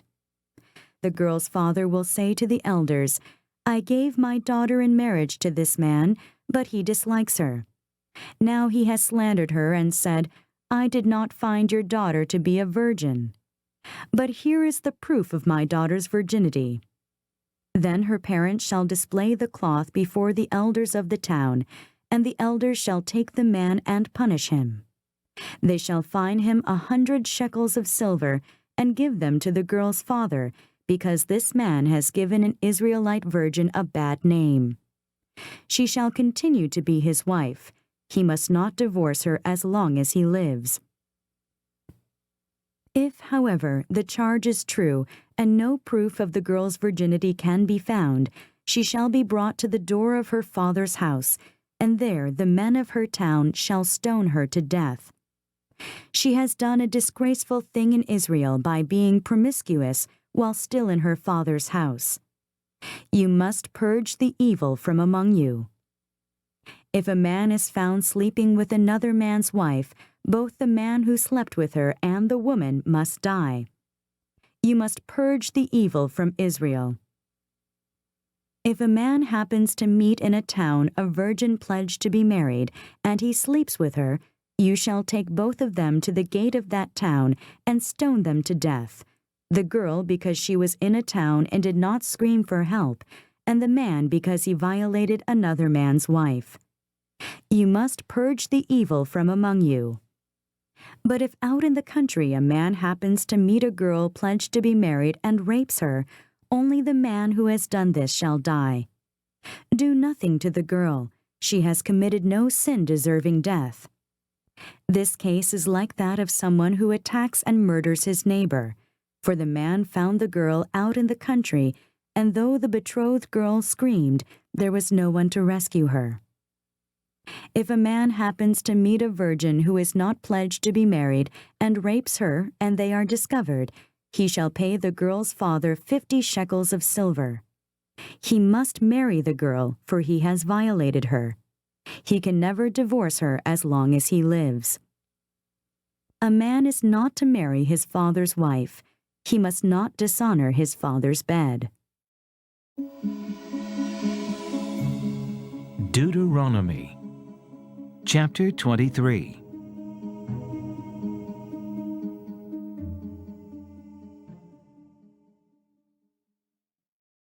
Exclusion from the assembly. No one who has been emasculated by crushing or cutting may enter the assembly of the Lord. No one born of a forbidden marriage, nor any of his descendants may enter the assembly of the Lord, even down to the 10th generation. No Ammonite or Moabite or any of his descendants may enter the assembly of the Lord even down to the 10th generation, for they did not come to meet you with bread and water on your way when you came out of Egypt, and they hired Balaam son of Beor from Pethor in Aram Naharaim to pronounce a curse on you. However, the Lord your God would not listen to Balaam, but turned the curse into a blessing for you, because the Lord your God loves you. Do not seek a treaty of friendship with them as long as you live. Do not abhor an Edomite, for he is your brother. Do not abhor an Egyptian, because you lived as an alien in his country. The 3rd generation of children born to them may enter the assembly of the Lord. Uncleanness in the camp. When you are encamped against your enemies, keep away from everything impure. If one of your men is unclean because of a nocturnal emission, he is to go outside the camp and stay there. But as evening approaches, he is to wash himself, and at sunset he may return to the camp. Designate a place outside the camp where you can go to relieve yourself. As part of your equipment, have something to dig with, and when you relieve yourself, dig a hole and cover up your excrement. For the Lord your God moves about in your camp to protect you and to deliver your enemies to you. Your camp must be holy, so that he will not see among you anything indecent and turn away from you. Miscellaneous Laws. If a slave has taken refuge with you, do not hand him over to his master. Let him live among you wherever he likes and in whatever town he chooses. Do not oppress him. No Israelite man or woman is to become a shrine prostitute. You must not bring the earnings of a female prostitute or of a male prostitute into the house of the Lord your God to pay any vow, because the Lord your God detests them both. Do not charge your brother interest, whether on money or food or anything else that may earn interest. You may charge a foreigner interest, but not a brother Israelite, so that the Lord your God may bless you in everything you put your hand to in the land you are entering to possess. If you make a vow to the Lord your God, do not be slow to pay it, for the Lord your God will certainly demand it of you, and you will be guilty of sin. But if you refrain from making a vow, you will not be guilty. Whatever your lips utter, you must be sure to do, because you made your vow freely to the Lord your God with your own mouth. If you enter your neighbor's vineyard, you may eat all the grapes you want, but do not put any in your basket. If you enter your neighbor's grain field, you may pick kernels with your hands, but you must not put a sickle to his standing grain. Deuteronomy Chapter 24.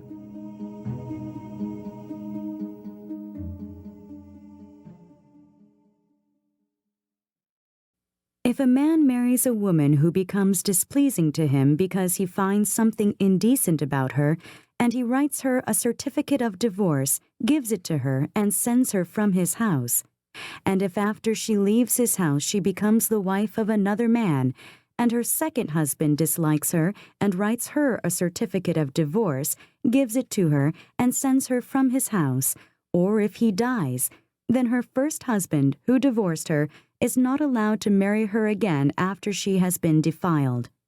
That would be detestable in the eyes of the Lord.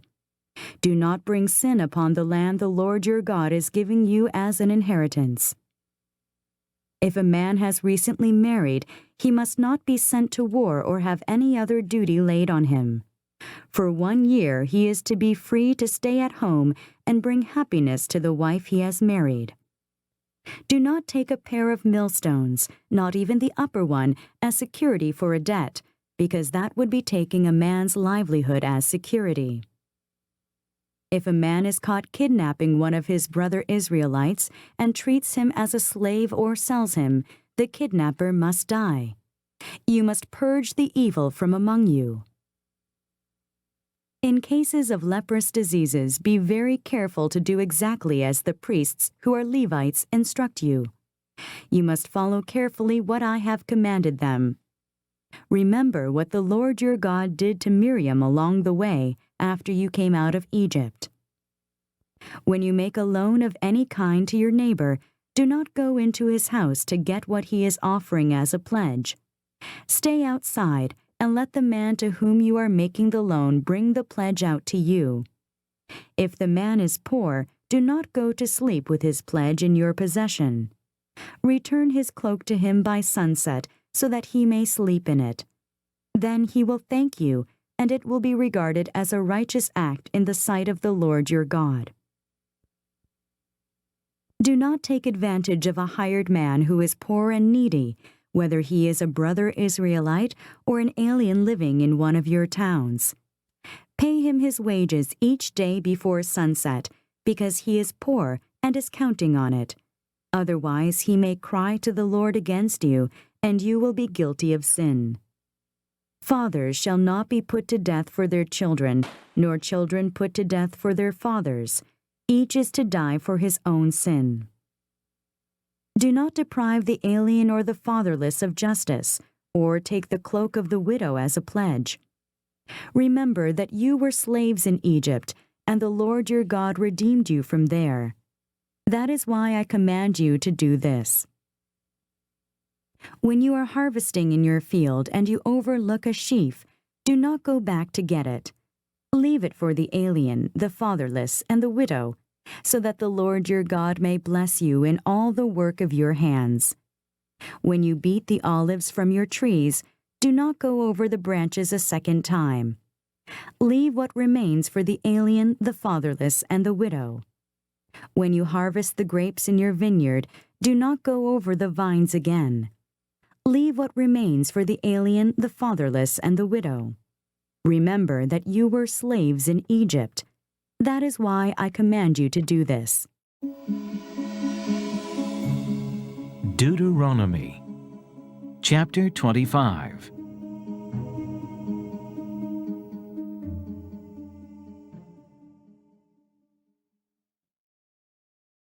When men have a dispute, they are to take it to court, and the judges will decide the case, acquitting the innocent and condemning the guilty. If the guilty man deserves to be beaten, the judge shall make him lie down and have him flogged in his presence with the number of lashes his crime deserves, but he must not give him more than 40 lashes. If he is flogged more than that, your brother will be degraded in your eyes. Do not muzzle an ox while it is treading out the grain. If brothers are living together, and one of them dies without a son, his widow must not marry outside the family. Her husband's brother shall take her and marry her and fulfill the duty of a brother-in-law to her. The first son she bears shall carry on the name of the dead brother, so that his name will not be blotted out from Israel. However, if a man does not want to marry his brother's wife, she shall go to the elders of the town gate and say, My husband's brother refuses to carry on his brother's name in Israel. He will not fulfill the duty of a brother-in-law to me. Then the elders of his town shall summon him and talk to him. If he persists in saying, I do not want to marry her, his brother's widow shall go up to him in the presence of the elders, take off one of his sandals, spit in his face, and say, This is what is done to a man who will not build up his brother's family line. That man's line shall be known in Israel as the family of the unsandaled. If two men are fighting, and the wife of one of them comes to rescue her husband from his assailant, and she reaches out and seizes him by his private parts, you shall cut off her hand. Show her no pity. Do not have two differing weights in your bag, one heavy, one light. Do not have two different measures in your house, one large, one small. You must have accurate and honest weights and measures, so that you may live long in the land the Lord your God is giving you. For the Lord your God detests anyone who does these things, anyone who deals dishonestly. Remember what the Amalekites did to you along the way when you came out of Egypt. When you were weary and worn out, they met you on your journey and cut off all who were lagging behind. They had no fear of God. When the Lord your God gives you rest from all the enemies around you in the land, He is giving you to possess as an inheritance. You shall blot out the memory of Amalek from under heaven. Do not forget. Deuteronomy, chapter 26.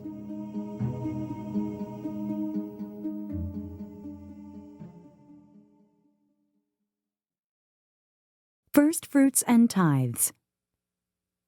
When you have entered the land the Lord your God is giving you as an inheritance, and have taken possession of it and settled in it, take some of the first fruits of all that you produce from the soil of the land the Lord your God is giving you, and put them in a basket. Then go to the place the Lord your God will choose as a dwelling for His name, and say to the priest in office at the time, I declare today to the Lord your God that I have come to the land the Lord swore to our forefathers to give us. The priest shall take the basket from your hands and set it down in front of the altar of the Lord your God. Then you shall declare before the Lord your God, My father was a wandering Aramaean, and he went down into Egypt with a few people and lived there, and became a great nation, powerful and numerous. But the Egyptians mistreated us and made us suffer, putting us to hard labor. Then we cried out to the Lord, the God of our fathers, and the Lord heard our voice and saw our misery, toil, and oppression. So the Lord brought us out of Egypt with a mighty hand and an outstretched arm, with great terror and with miraculous signs and wonders. He brought us to this place and gave us this land, a land flowing with milk and honey. And now I bring the first fruits of the soil that you, O Lord, have given me. Place the basket before the Lord your God, and bow down before Him. And you and the Levites and the aliens among you shall rejoice in all the good things the Lord your God has given to you and your household. When you have finished setting aside a tenth of all your produce in the 3rd year, the year of the tithe, you shall give it to the Levite, the alien, the fatherless, and the widow, so that they may eat in your towns and be satisfied.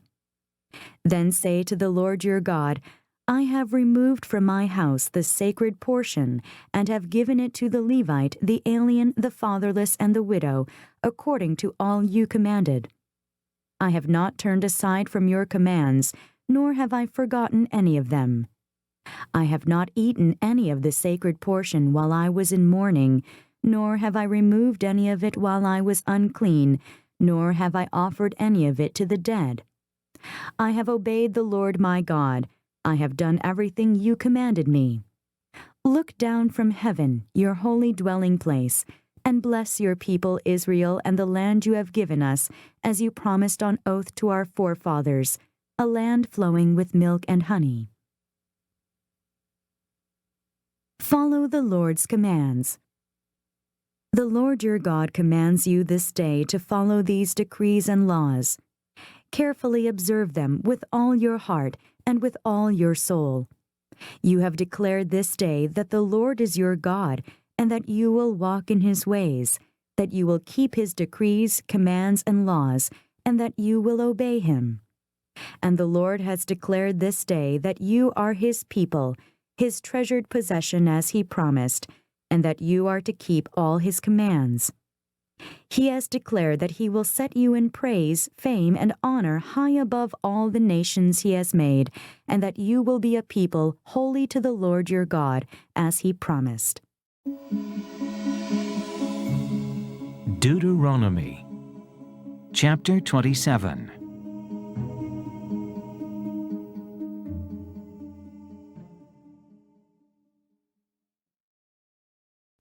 The altar on Mount Ebal. Moses and the elders of Israel commanded the people, "Keep all these commands that I give you today.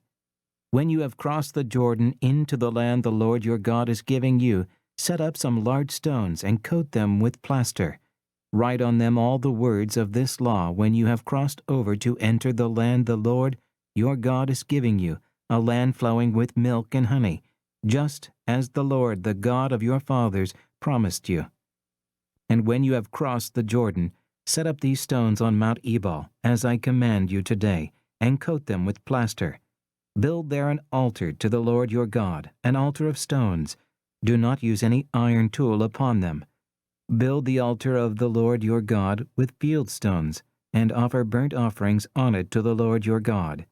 Sacrifice fellowship offerings, there eating them and rejoicing in the presence of the Lord your God.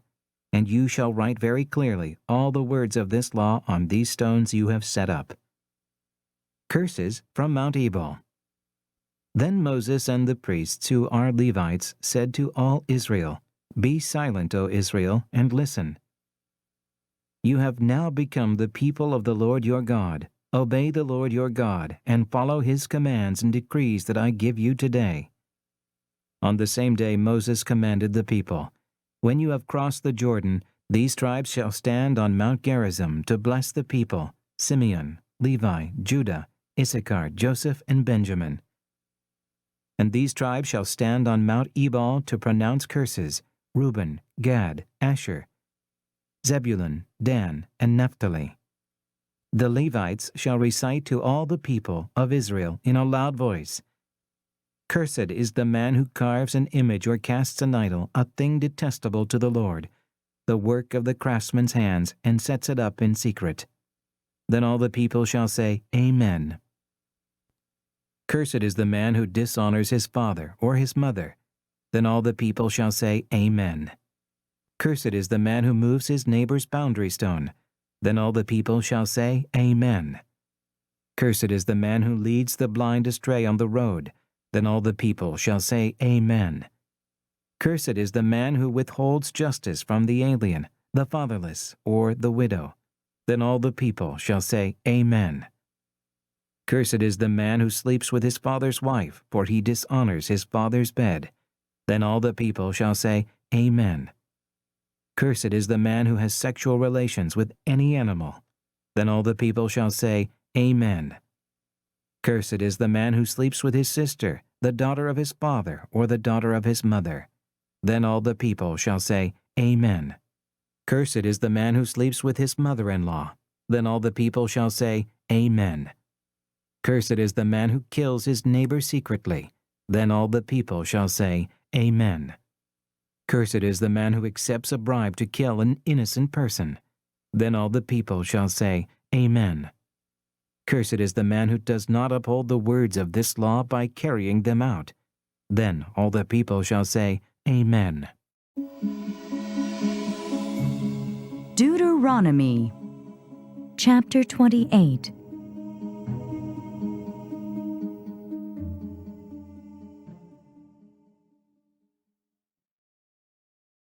Blessings for obedience. If you fully obey the Lord your God and carefully follow all his commands I give you today, the Lord your God will set you high above all the nations on earth. All these blessings will come upon you and accompany you if you obey the Lord your God. You will be blessed in the city and blessed in the country. The fruit of your womb will be blessed, and the crops of your land and the young of your livestock, the calves of your herds and the lambs of your flocks. Your basket and your kneading trough will be blessed. You will be blessed when you come in and blessed when you go out.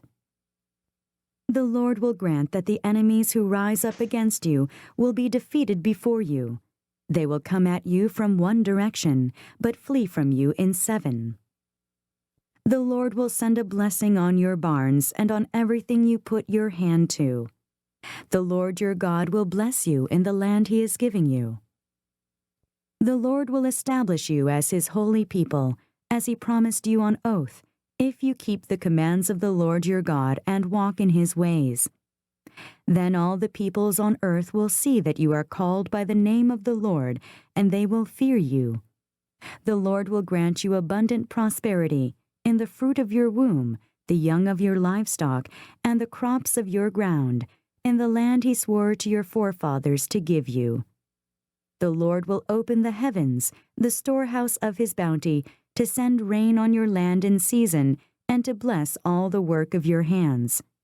You will lend to many nations, but will borrow from none. The Lord will make you the head, not the tail.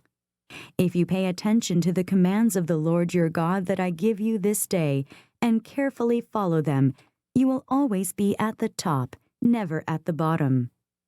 Do not turn aside from any of the commands I give you today, to the right or to the left, following other gods and serving them. Curses for disobedience. However, if you do not obey the Lord your God and do not carefully follow all his commands and decrees I am giving you today, all these curses will come upon you and overtake you.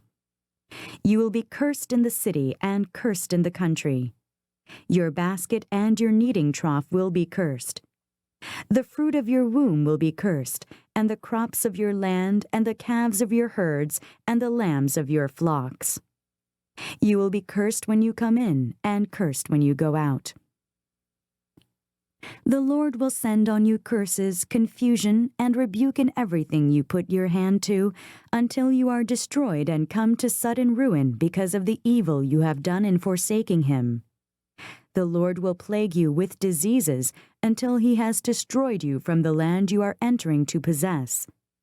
The Lord will strike you with wasting disease, with fever and inflammation, with scorching heat and drought, with blight and mildew, which will plague you until you perish. The sky over your head will be bronze, the ground beneath you iron. The Lord will turn the rain of your country into dust and powder. It will come down from the skies until you are destroyed. The Lord will cause you to be defeated before your enemies. You will come at them from one direction, but flee from them in 7, and you will become a thing of horror to all the kingdoms on earth. Your carcasses will be food for all the birds of the air and the beasts of the earth, and there will be no one to frighten them away. The Lord will afflict you with the boils of Egypt and with tumors, festering sores, and the itch, from which you cannot be cured.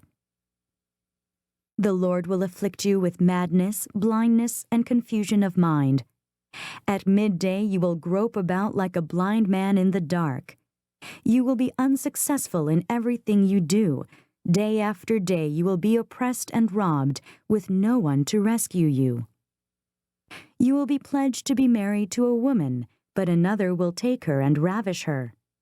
You will build a house, but you will not live in it. You will plant a vineyard, but you will not even begin to enjoy its fruit. Your ox will be slaughtered before your eyes, but you will eat none of it. Your donkey will be forcibly taken from you and will not be returned. Your sheep will be given to your enemies, and no one will rescue them. Your sons and daughters will be given to another nation, and you will wear out your eyes watching for them day after day, powerless to lift a hand. A people that you do not know will eat what your land and labor produce, and you will have nothing but cruel oppression all your days. The sights you see will drive you mad. The Lord will afflict your knees and legs with painful boils that cannot be cured, spreading from the soles of your feet to the top of your head. The Lord will drive you and the king you set over you to a nation unknown to you or your fathers. There you will worship other gods, gods of wood and stone. You will become a thing of horror and an object of scorn and ridicule to all the nations where the Lord will drive you. You will sow much seed in the field, but you will harvest little, because locusts will devour it. You will plant vineyards and cultivate them, but you will not drink the wine or gather the grapes, because worms will eat them. You will have olive trees throughout your country, but you will not use the oil, because the olives will drop off. You will have sons and daughters, but you will not keep them, because they will go into captivity. Swarms of locusts will take over all your trees and the crops of your land. The alien who lives among you will rise above you higher and higher, but you will sink lower and lower. He will lend to you, but you will not lend to him. He will be the head, but you will be the tail. All these curses will come upon you. They will pursue you and overtake you until you are destroyed, because you did not obey the Lord your God and observe the commands and decrees he gave you. They will be a sign and a wonder to you and your descendants forever. Because you did not serve the Lord your God joyfully and gladly in the time of prosperity, therefore in hunger and thirst, in nakedness and dire poverty, you will serve the enemies the Lord sends against you. He will put an iron yoke on your neck until he has destroyed you. The Lord will bring a nation against you from far away, from the ends of the earth, like an eagle swooping down, a nation whose language you will not understand, a fierce-looking nation without respect for the old or pity for the young. They will devour the young of your livestock and the crops of your land until you are destroyed.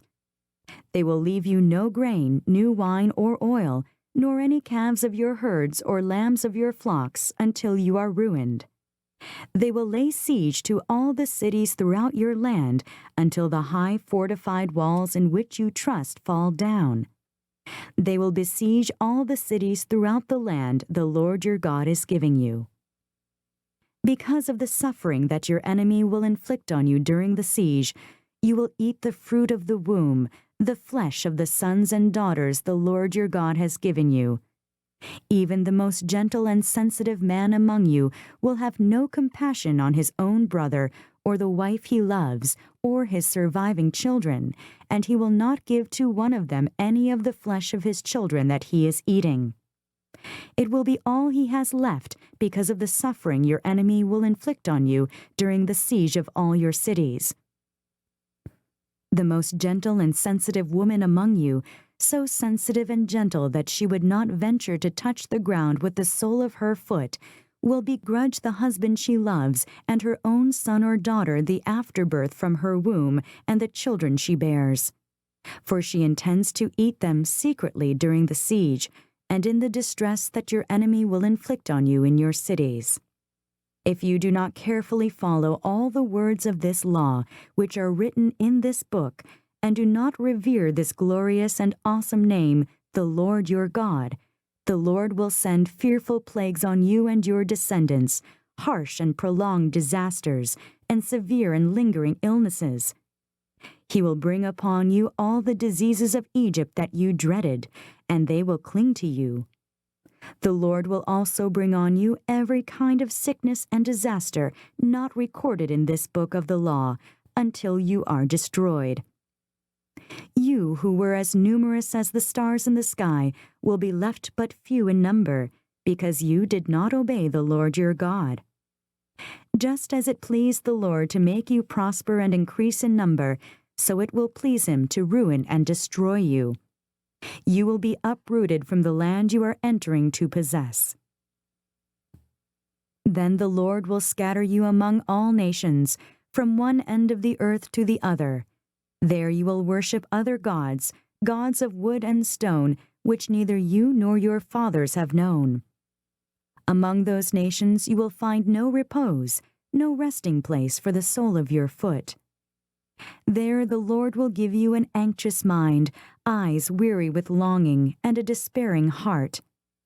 You will live in constant suspense, filled with dread both night and day, never sure of your life. In the morning you will say, "If only it were evening," and in the evening, "If only it were morning," because of the terror that will fill your hearts and the sights that your eyes will see. The Lord will send you back in ships to Egypt on a journey I said you should never make again. There you will offer yourselves for sale to your enemies as male and female slaves, but no one will buy you. Deuteronomy, chapter 29.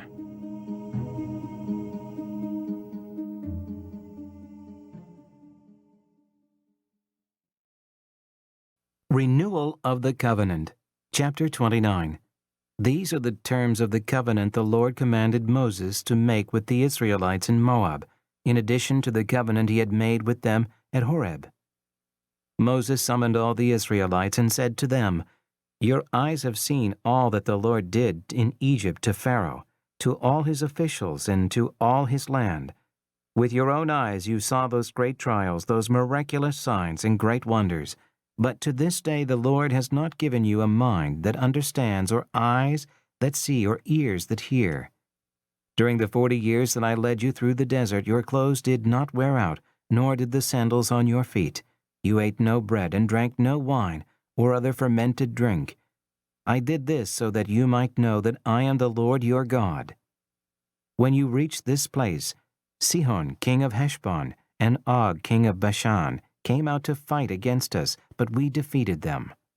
We took their land and gave it as an inheritance to the Reubenites, the Gadites, and the half-tribe of Manasseh.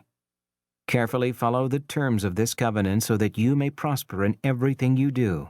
All of you are standing today in the presence of the Lord your God, your leaders and chief men, your elders and officials, and all the other men of Israel, together with your children and your wives, and the aliens living in your camps who chop your wood and carry your water.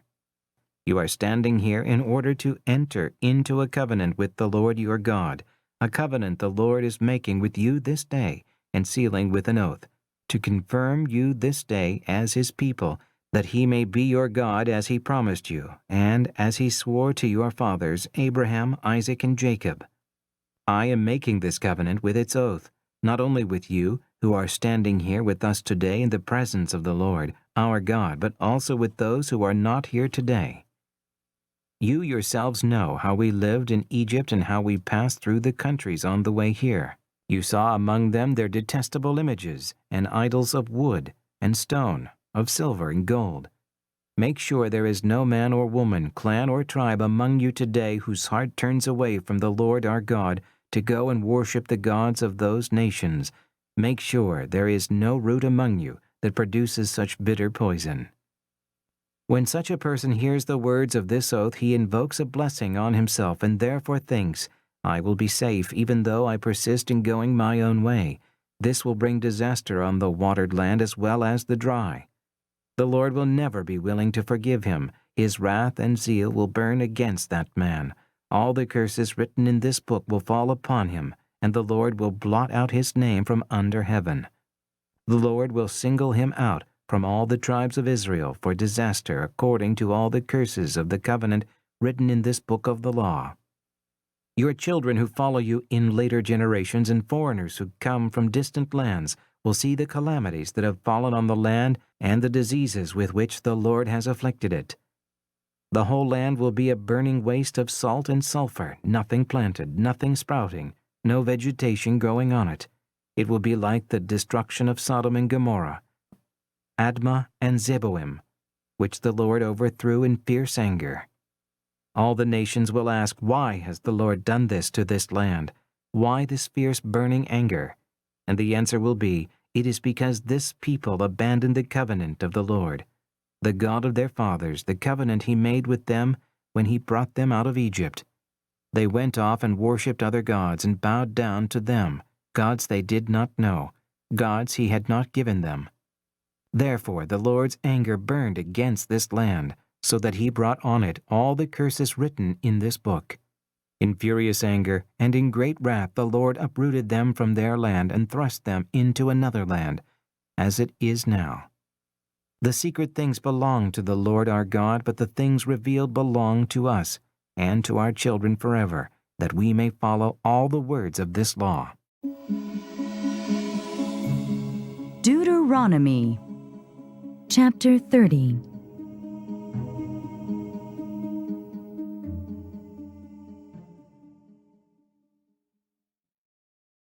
Prosperity after turning to the Lord. When all these blessings and curses I have set before you come upon you, and you take them to heart wherever the Lord your God disperses you among the nations, and when you and your children return to the Lord your God, and obey him with all your heart and with all your soul according to everything I command you today, then the Lord your God will restore your fortunes and have compassion on you, and gather you again from all the nations where he scattered you. Even if you have been banished to the most distant land under the heavens, from there the Lord your God will gather you and bring you back. He will bring you to the land that belonged to your fathers, and you will take possession of it. He will make you more prosperous and numerous than your fathers.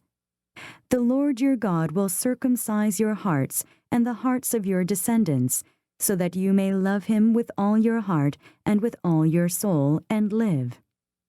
The Lord your God will put all these curses on your enemies who hate and persecute you.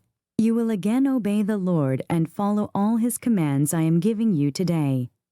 Then the Lord your God will make you most prosperous in all the work of your hands, and in the fruit of your womb, the young of your livestock, and the crops of your land. The Lord will again delight in you and make you prosperous, just as he delighted in your fathers, if you obey the Lord your God and keep his commands and decrees that are written in this book of the law, and turn to the Lord your God with all your heart and with all your soul. The offer of life or death. Now what I am commanding you today is not too difficult for you or beyond your reach. It is not up in heaven, so that you have to ask, who will ascend into heaven to get it and proclaim it to us, so we may obey it? Nor is it beyond the sea, so that you have to ask, who will cross the sea to get it and proclaim it to us, so we may obey it? No, the word is very near you. It is in your mouth and in your heart, so you may obey it. See, I set before you today life and prosperity, death and destruction. For I command you today to love the Lord your God, to walk in his ways, and to keep his commands, decrees, and laws. Then you will live and increase, and the Lord your God will bless you in the land you are entering to possess. But if your heart turns away, and you are not obedient, and if you are drawn away to bow down to other gods and worship them, I declare to you this day that you will certainly be destroyed. You will not live long in the land you are crossing the Jordan to enter and possess. This day I call heaven and earth as witnesses against you, that I have set before you life and death, blessings and curses. Now choose life, so that you and your children may live, and that you may love the Lord your God, listen to his voice, and hold fast to him. For the Lord is your life, and he will give you many years in the land he swore to give to your fathers, Abraham, Isaac, and Jacob. Deuteronomy chapter 31.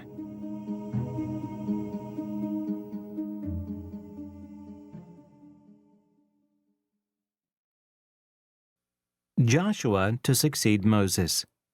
Then Moses went out and spoke these words to all Israel. I am now 120 years old, and I am no longer able to lead you. The Lord has said to me, you shall not cross the Jordan.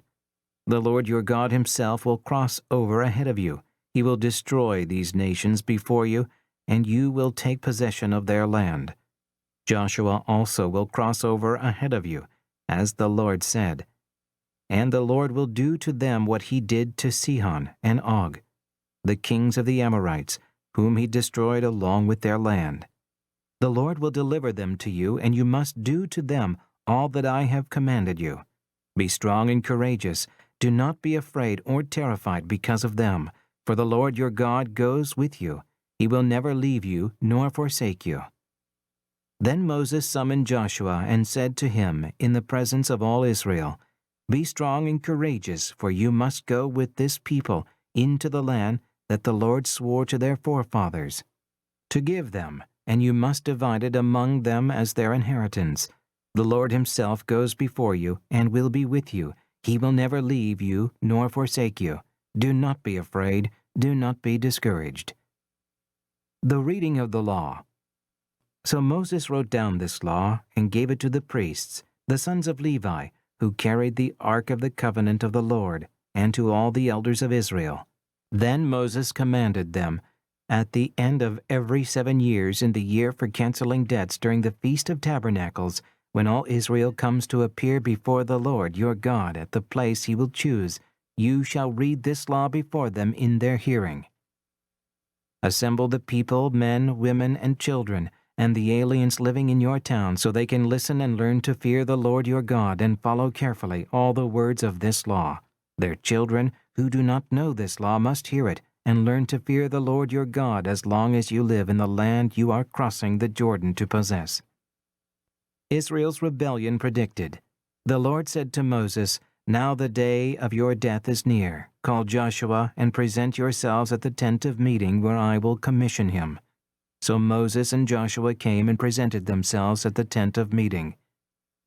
Then the Lord appeared at the tent in a pillar of cloud, and the cloud stood over the entrance to the tent. And the Lord said to Moses, You are going to rest with your fathers, and these people will soon prostitute themselves to the foreign gods of the land they are entering. They will forsake me and break the covenant I made with them. On that day I will become angry with them and forsake them. I will hide my face from them, and they will be destroyed. Many disasters and difficulties will come upon them, and on that day they will ask, Have not these disasters come upon us because our God is not with us? And I will certainly hide my face on that day because of all their wickedness in turning to other gods. Now write down for yourselves this song and teach it to the Israelites and have them sing it, so that it may be a witness for me against them. When I have brought them into the land flowing with milk and honey, the land I promised on oath to their forefathers, and when they eat their fill and thrive, they will turn to other gods and worship them, rejecting me and breaking my covenant. And when many disasters and difficulties come upon them, this song will testify against them, because it will not be forgotten by their descendants. I know what they are disposed to do, even before I bring them into the land I promised them on oath. So Moses wrote down this song that day and taught it to the Israelites. The Lord gave this command to Joshua, son of Nun, Be strong and courageous, for you will bring the Israelites into the land I promised them on oath, and I myself will be with you. After Moses finished writing in a book the words of this law from beginning to end, he gave this command to the Levites, who carried the ark of the covenant of the Lord. Take this book of the law, and place it beside the ark of the covenant of the Lord your God. There it will remain as a witness against you, for I know how rebellious and stiff-necked you are. If you have been rebellious against the Lord while I am still alive, and with you how much more will you rebel after I die? Assemble before me all the elders of your tribes and all your officials, so that I can speak these words in their hearing, and call heaven and earth to testify against them. For I know that after my death you are sure to become utterly corrupt, and to turn from the way I have commanded you. In days to come disaster will fall upon you, because you will do evil in the sight of the Lord, and provoke him to anger by what your hands have made. The Song of Moses. And Moses recited the words of this song from beginning to end in the hearing of the whole assembly of Israel. Deuteronomy, chapter 32.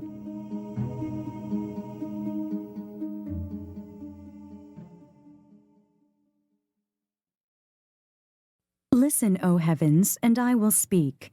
Hear, O earth, the words of my mouth.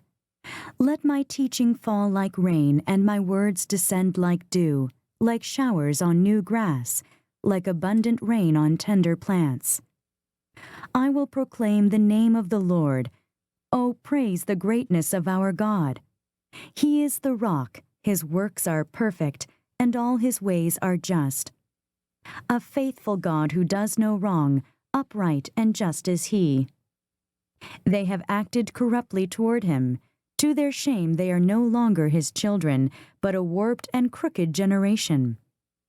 Is this the way you repay the Lord, O foolish and unwise people? Is he not your Father, your Creator, who made you and formed you? Remember the days of old. Consider the generations long past. Ask your father, and he will tell you, your elders, and they will explain to you. When the Most High gave the nations their inheritance, when he divided all mankind, he set up boundaries for the peoples according to the number of the sons of Israel. For the Lord's portion is his people, Jacob his allotted inheritance. In a desert land he found him, in a barren and howling waste. He shielded him and cared for him. He guarded him as the apple of his eye, like an eagle that stirs up its nest and hovers over its young, that spreads its wings to catch them and carries them on its pinions. The Lord alone led him. No foreign god was with him.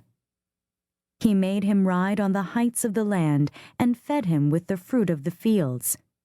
He nourished him with honey from the rock, and with oil from the flinty crag, with curds and milk from herd and flock, and with fattened lambs and goats, with choice rams of Bashan, and the finest kernels of wheat. You drank the foaming blood of the grape. Jeshurun grew fat and kicked. Filled with food, he became heavy and sleek. He abandoned the God who made him and rejected the rock, his Savior. They made him jealous with their foreign gods and angered him with their detestable idols. They sacrificed to demons, which are not God, gods they had not known, gods that recently appeared, gods your fathers did not fear. You deserted the rock who fathered you. You forgot the God who gave you birth.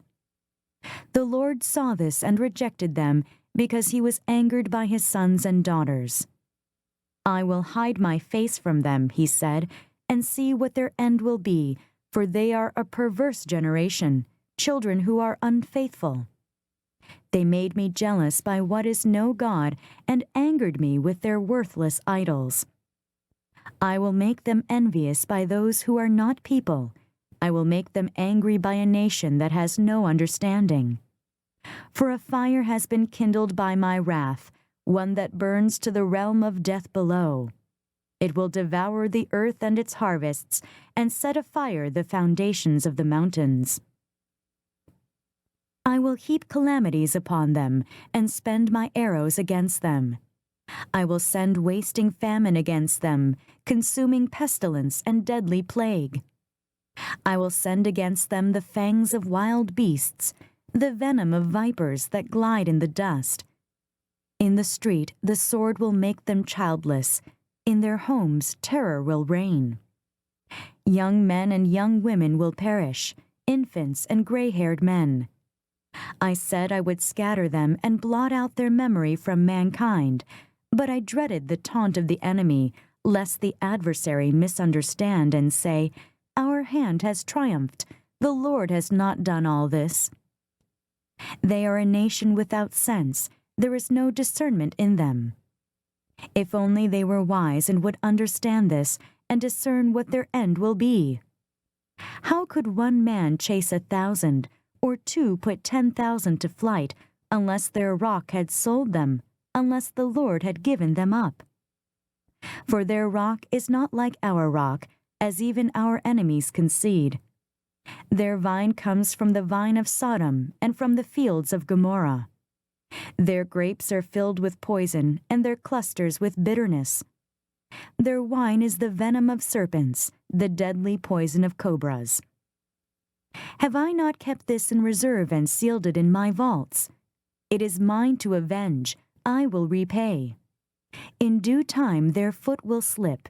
Their day of disaster is near, and their doom rushes upon them. The Lord will judge his people and have compassion on his servants when he sees their strength is gone and no one is left, slave or free. He will say, "Now where are their gods, the rock they took refuge in, the gods who ate the fat of their sacrifices and drank the wine of their drink offerings? Let them rise up to help you. Let them give you shelter. See now that I myself am he. There is no God besides me. I put to death, and I bring to life. I have wounded, and I will heal, and no one can deliver out of my hand. I lift my hand to heaven and declare, as surely as I live forever, when I sharpen my flashing sword and my hand grasps it in judgment, I will take vengeance on my adversaries and repay those who hate me. I will make my arrows drunk with blood, while my sword devours flesh, the blood of the slain and the captives, the heads of the enemy leaders. Rejoice, O nations, with his people, for he will avenge the blood of his servants. He will take vengeance on his enemies and make atonement for his land and people. Moses came with Joshua son of Nun and spoke all the words of this song in the hearing of the people. When Moses finished reciting all these words to all Israel, he said to them, "Take to heart all the words I have solemnly declared to you this day, so that you may command your children to obey carefully all the words of this law. They are not just idle words for you, they are your life. By them you will live long in the land you are crossing the Jordan to possess." Moses to die on Mount Nebo.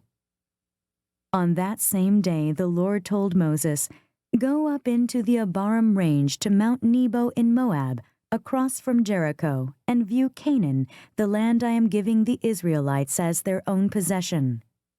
There on the mountain that you have climbed, you will die and be gathered to your people, just as your brother Aaron died on Mount Hor and was gathered to his people.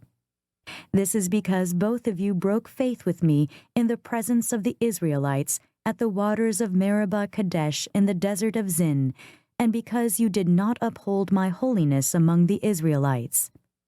Therefore, you will see the land only from a distance. You will not enter the land I am giving to the people of Israel." Deuteronomy chapter 33.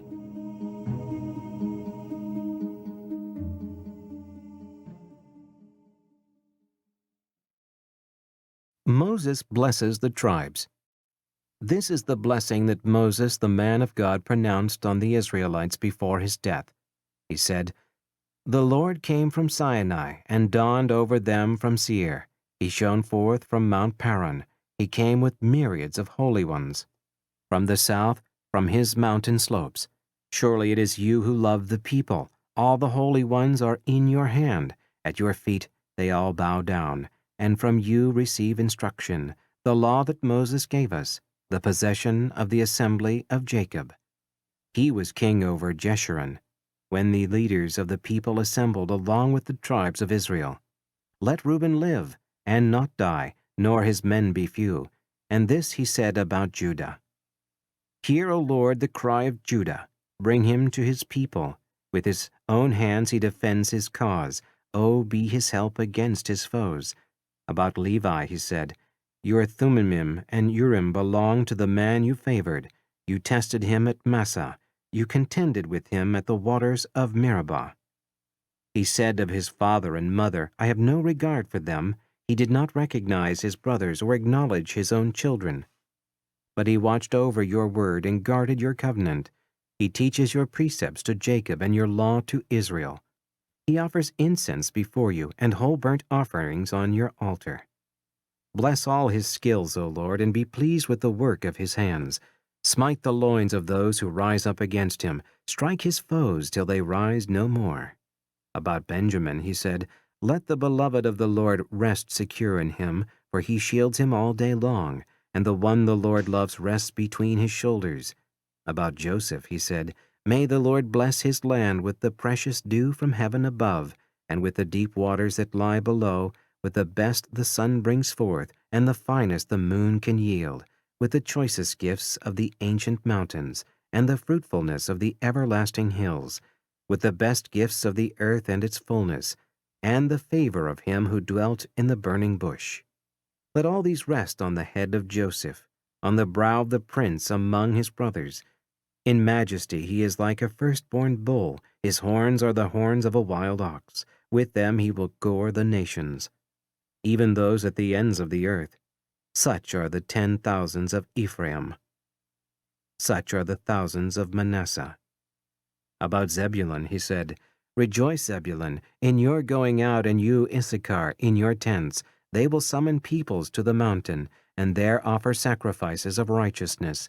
They will feast on the abundance of the seas, on the treasures hidden in the sand.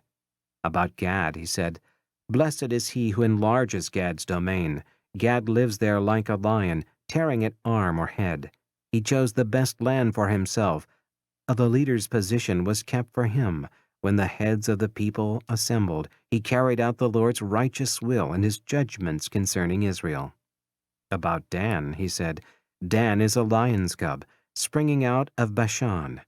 About Naphtali he said, Naphtali is abounding with the favor of the Lord, and is full of his blessing. He will inherit southward to the lake. About Asher he said, Most blessed of sons is Asher. Let him be favored by his brothers, and let him bathe his feet in oil. The bolts of your gates will be iron and bronze, and your strength will equal your days. There is no one like the God of Jeshurun, who rides on the heavens to help you, and on the clouds of his majesty. The eternal God is your refuge, and underneath are the everlasting arms. He will drive out your enemy before you, saying, Destroy him, so Israel will live in safety alone. Jacob's spring is secure, in a land of grain and new wine, where the heavens drop dew. Blessed are you, O Israel, who is like you, a people saved by the Lord. He is your shield and helper, and your glorious sword. Your enemies will cower before you, and you will trample down their high places.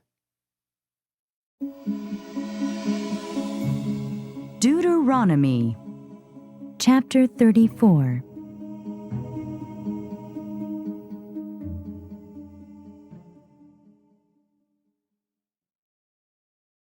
The death of Moses, chapter 34.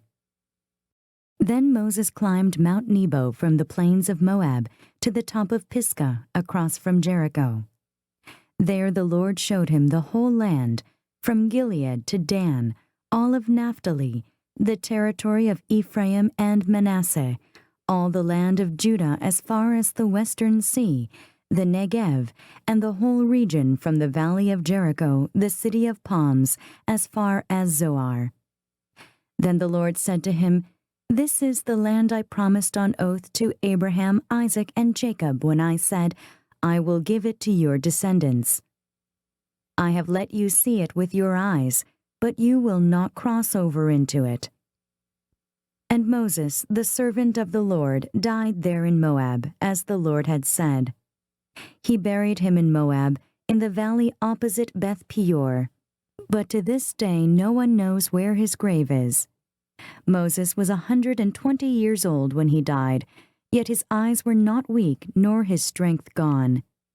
The Israelites grieved for Moses in the plains of Moab 30 days, until the time of weeping and mourning was over. Now Joshua, son of Nun, was filled with the spirit of wisdom, because Moses had laid his hands on him. So the Israelites listened to him and did what the Lord had commanded Moses.